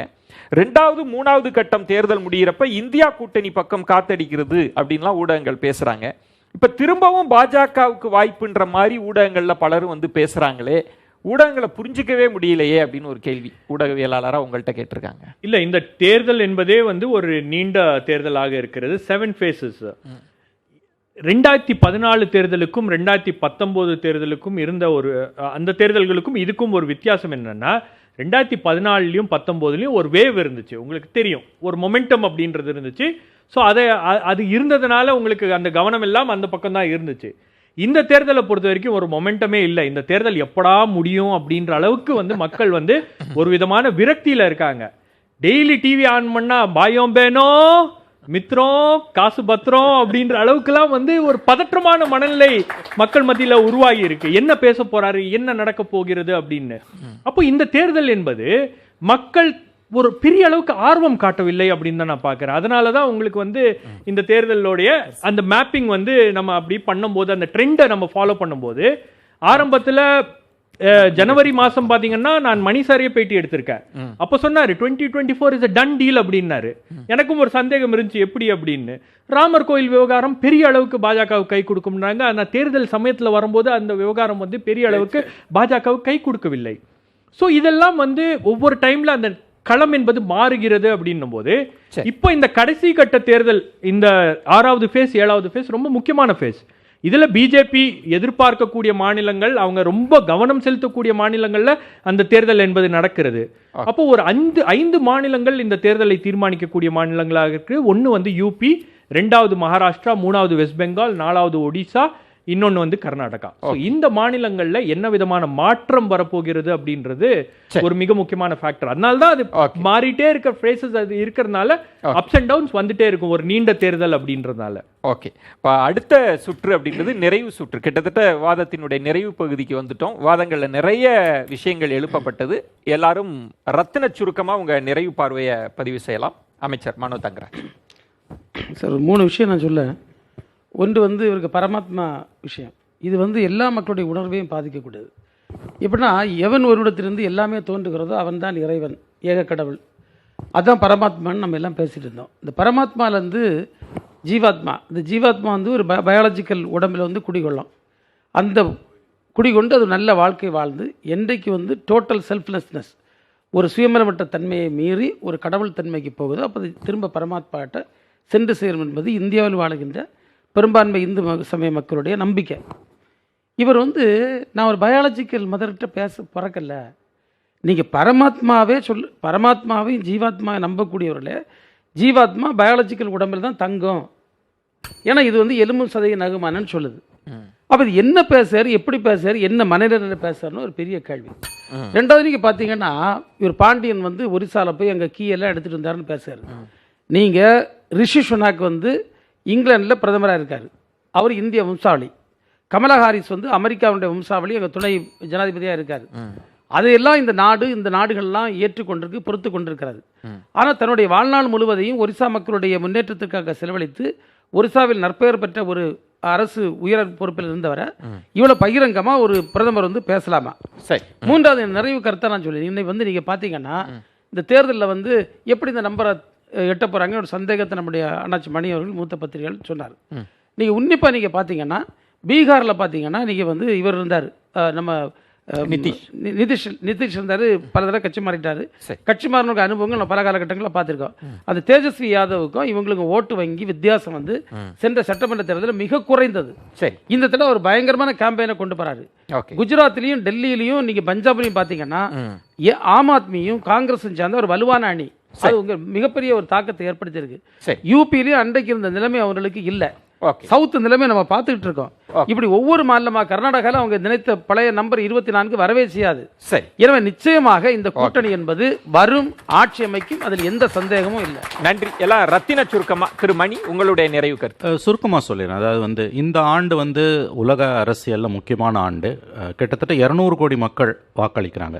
அமெரிக்காவில், இந்தியாவில், சவுத் ஆப்பிரிக்காவில், பாகிஸ்தானில், ஐரோப்பாவில், பல நாடுகளில். 2 நாடுகளின் தேர்தல்கள் உலக வரலாறை மாற்றி அமைக்கலாம் உலக அரசியலில். ஒன்று இந்தியாவில் வரக்கூடிய தேர்தல் முடிவுகள் இந்த ஆண்டு இறுதியில் அமெரிக்காவில் வரக்கூடியது. ஸோ ரொம்ப முக்கியமான ஒரு ஆண்டு இது. ரெண்டாவது இந்த தேர்தல் முடிவுகள் எப்படி போனாலும் ஹிந்துத்துவா அரசியலை தேசிய அரசியலோட மையப்புள்ளியாக பிஜேபி புஷ் பண்ணியிருக்கு, மோடி புஷ் பண்ணியிருக்காரு. அது ஒருவேளை ஆட்சி மாற்றம் ஏற்பட்டால் கூட மாறுமா என்ற சந்தேகம் எனக்கு இருக்கிறது. அந்த அஜெண்டா ஃபிக்ஸாக இருக்குது. 77 இந்திரா காந்தி தோற்கடிக்கப்பட்டு ஆட்சி மாற்றம் ஏற்பட்ட பொழுது எல்லாமே நார்மலைஸ் ஆச்சு 3 மாதத்தில். இந்த முறை அப்படி வருமான்ற சந்தேகம் வலுவாகவே இருக்கிறது. ஏன்னா ரொம்ப ஆழமான மாற்றங்கள் ஏற்பட்டிருக்கு இந்த 10 ஆண்டுகள். 3வது நம்முடைய ப. சிதம்பரம் அவர்கள் சொன்ன மாதிரி வளர்ச்சியை பொறுத்த வரைக்கும் யார் வந்தாலும் இந்தியாவோட பொருளாதாரம் வளர்ச்சி அடைய தான் போகுது. இதில் எந்த விதமான சந்தேகமும் வேண்டாம். நன்றி. கோபன். துருவ் ரதீன்னு 28 வயது இளைஞர் அடிக்கடி வீடியோ வெளியிட்டு மோடி ஆட்சிக்கு எதிராக கடுமையான பரப்புரை மேற்கொண்டிருக்கார். இன்றைக்கி ஒரு பதிவு போட்டிருக்கார், அதை நான் தமிழில் படிக்கிறேன். தாய் தன்னை பெற்றெடுக்கவில்லை என்று கூறும் ஒருவர் உயிரியல் வழிமுறைப்படி தான் பிறக்கவில்லை என்று உறுதியாக நம்பும் ஒருவர் எந்த ஒரு நாட்டிற்கும் பிரதமராக இருப்பதற்கு மன ரீதியாக தகுதி உடையவர்தானா என்ற கேள்வி எழுப்பியிருக்கார். ஆக தன்னை பரமாத்மான்னு தன்னை கடவுளின் அவதாரமாக சொல்லி கொண்டிருப்பவர் இவர் முதலமைச்சராக இருக்கும்போது கோத்ரா ரயில் எரிப்புக்கு பிறகு ஆயிரக்கணக்கான இஸ்லாமியர்கள் கொல்லப்பட்டதும், கொரோனா தொற்றுல 5 லட்சம் பேர் இந்தியர்கள் மடிந்ததும் இந்த பரமாத்மாவினுடைய ஆட்சியில் தான் என்பதை மக்கள் பார்த்து கொண்டிருக்கிறார்கள். மக்களுக்கு செய்கிற அந்த சாதனைகளை கூறாமல் மக்களை திசை திருப்பி மத ரீதியாக பிளவுபடுத்துகிற அரசியல் 2019 வெற்றி பெற்றது, 2024 வெற்றி பெறாது. 2004 வெற்றி திரும்பவும் இந்தியா கூட்டணிக்கு கிடைக்கும். சூர்யா. அதாவது இந்தியா கூட்டணி பிரச்சனையே என்னன்னா யார் கூட இருக்காங்கன்னு அவங்களுக்கே தெரியல. அமைச்சர் சொல்றாரு 26 கட்சி இருக்கு. அமைச்சர் சொல்றாரு பஞ்சாப்ல வெற்றிகரமா கூட்டணி அமைச்சிட்டோம். ஆனா அங்க ஆம் ஆத்மி காங்கிரஸும் தனித்தனியா போட்டி போடுறாங்க. இவ்வளோ குழப்பமான ஒரு கூட்டணியை வைத்துக்கொண்டு ஜெயிப்போன்னு பகல் கனவு காணுவது ஏன்னு தெரியல. இப்போ 2 விஷயங்களை மட்டும் நான் சொல்றேன்.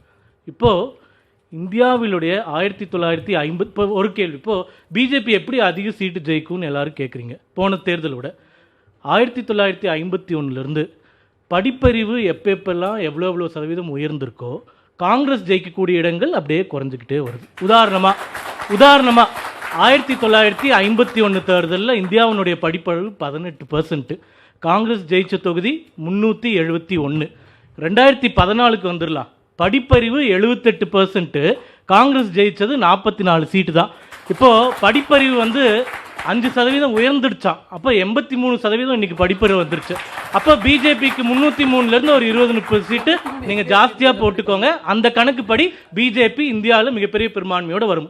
கடைசி பாயிண்ட்டு 2018 ஆண்டு பிரதமர் மோடி அவர்கள் மகாராஷ்டிராவில் ஃபட்னவிஸ் அவர்கள் முதல்வராக இருக்கும்போது மும்பையும் நவி மும்பையும் இணைப்பதற்கான ஒரு பாலத்திற்கு அடிக்கல் நாட்டுகிறார். 30 கிலோமீட்டர் பாலம் கடல்ல கட்டுறாங்க. உலகத்திலேயே மிகப்பெரிய முதல்ல இருக்கக்கூடிய கேரளாவிலும் தமிழ்நாட்டிலும் காலே ஊன முடியல. அவங்களுக்கு கல்வியில முதல்ல இருக்கு தமிழ்நாடு கேரளாவும், உலகத்திலேயே காலே ஊன முடியல. பிஜேபி காலே ஊனுங்க போல. நான் குறுக்கிட்டுல நீங்க பேசுங்க சுருக்கமா. உலகத்திலேயே மிகப்பெரிய கடல் பாலம் 30 கிலோமீட்டருக்கு 20,000 கோடி செலவுல 5 ஆண்டுகள்ல போட்டதுனால நவி மும்பையும் 3 மணி நேரம் ஆனது இன்னைக்கு 20 நிமிஷத்துல போறாங்க. மெட்ராஸ்ல சென்னை துறைமுகத்திலிருந்து மதுரவாயலுக்கு 25 வருஷமா 20 கிலோமீட்டர் பாலத்தை போட்டுட்டே இருக்காங்க இன்னும் போடல. ஆகையால் வளர்ச்சி திட்டம் வேணும்னா பிஜேபி ஓட்டு போடுங்க, படிப்பறிவு குறையணும்னா திமுக காங்கிரஸ்க்கு ஓட்டு போடுங்க. முதல்ல தமிழ்நாட்டிலே கேரளாலே கால் ஊனிட்டு சொல்லுங்க. படிப்பறிவுள்ள பாரதியில ஏற படிப்பா இறக்க படிப்பா. ஷபீர், அவரு சூர்யா 26க்கும் சேர்த்து ஓட்டு கேட்டாரு. இப்பயே நீங்க நிறைவு கருத்தை இப்ப சொல்லிடலாம். இல்ல அவர் ஓட்டு கேட்கலாம், நான் ஓட்டு கேட்க முடியாது. என்னோட அப்சர்வேஷன் சொல்லிடுறேன். அதாவது பாஜக இந்த தேர்தலை பொறுத்த வரைக்கும் பாஜக செய்த ஒரு தவறு, ஸ்ட்ராட்டஜிக் மிஸ்டேக்னா என்னன்னு பாக்குறேன்னா, அப்கி பார் 400 பார் அப்படின்னு சொன்னது 370 தொகுதிகள் நாங்கள் வருவோம் அப்படின்னது கவுண்டர் கன்சால்டேஷனுக்கு வழிவகுத்து விட்டது. நிறைய பேர் வந்து பாஜகவுக்கு எதிரான அணிகள் எல்லாம் வந்து ஒன்று சேர்ந்து விட்டார்கள் அப்படின்றது ஒரு விஷயம். ரெண்டாவது வந்து பாஜகவால் ஒரு சென்ட்ரல் நரேட்டிவை கொண்டு வர முடியல. 2014 ஒரு நரேட்டிவ் அவங்க கிட்ட இருந்துச்சு, ஒரு கேம்பெயின் பண்ணுறதுக்கு கரப்ஷன்னு, ஃபேமிலி ரூல், இந்த மாதிரி விஷயங்கள் பற்றிலாம் பேசினாங்க. 2019 புல்வாமா போன்ற விஷயங்கள்லாம் வந்து கொண்டு வந்தாங்க. பட் இந்த தேர்தலை பொறுத்த வரைக்கும் அவங்களால வந்து மாநில வாரியாக ஒரு தேசத்துக்கு ஒரு நரேட்டிவை கொண்டு வர முடியல.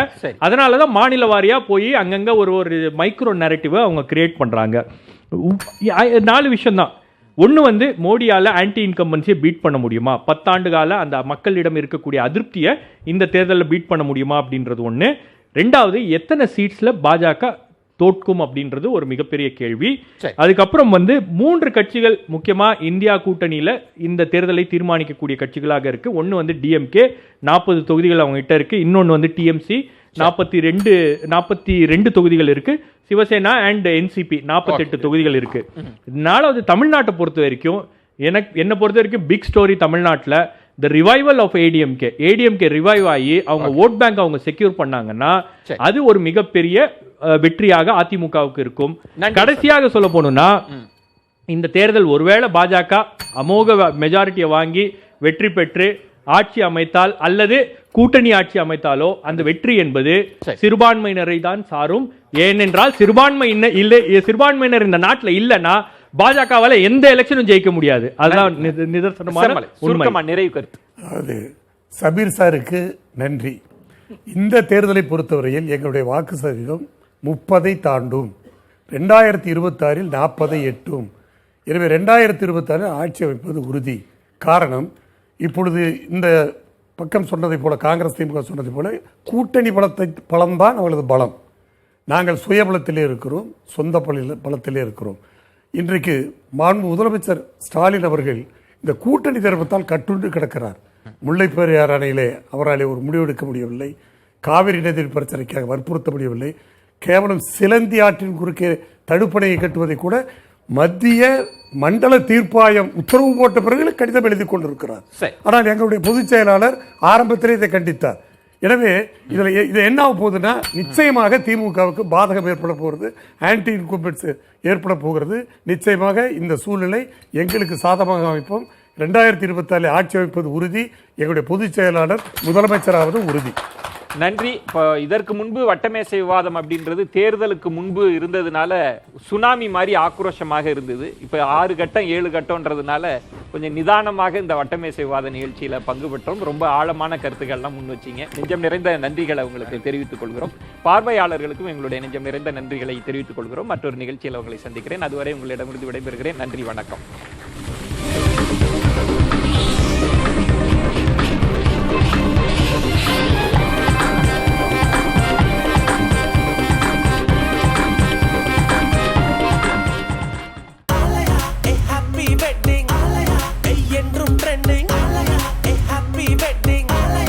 ஆலயா காட்டன் வேட்டிகள் ஷர்ட்டுகள் வெட்டிங் செலிப்ரேஷன்.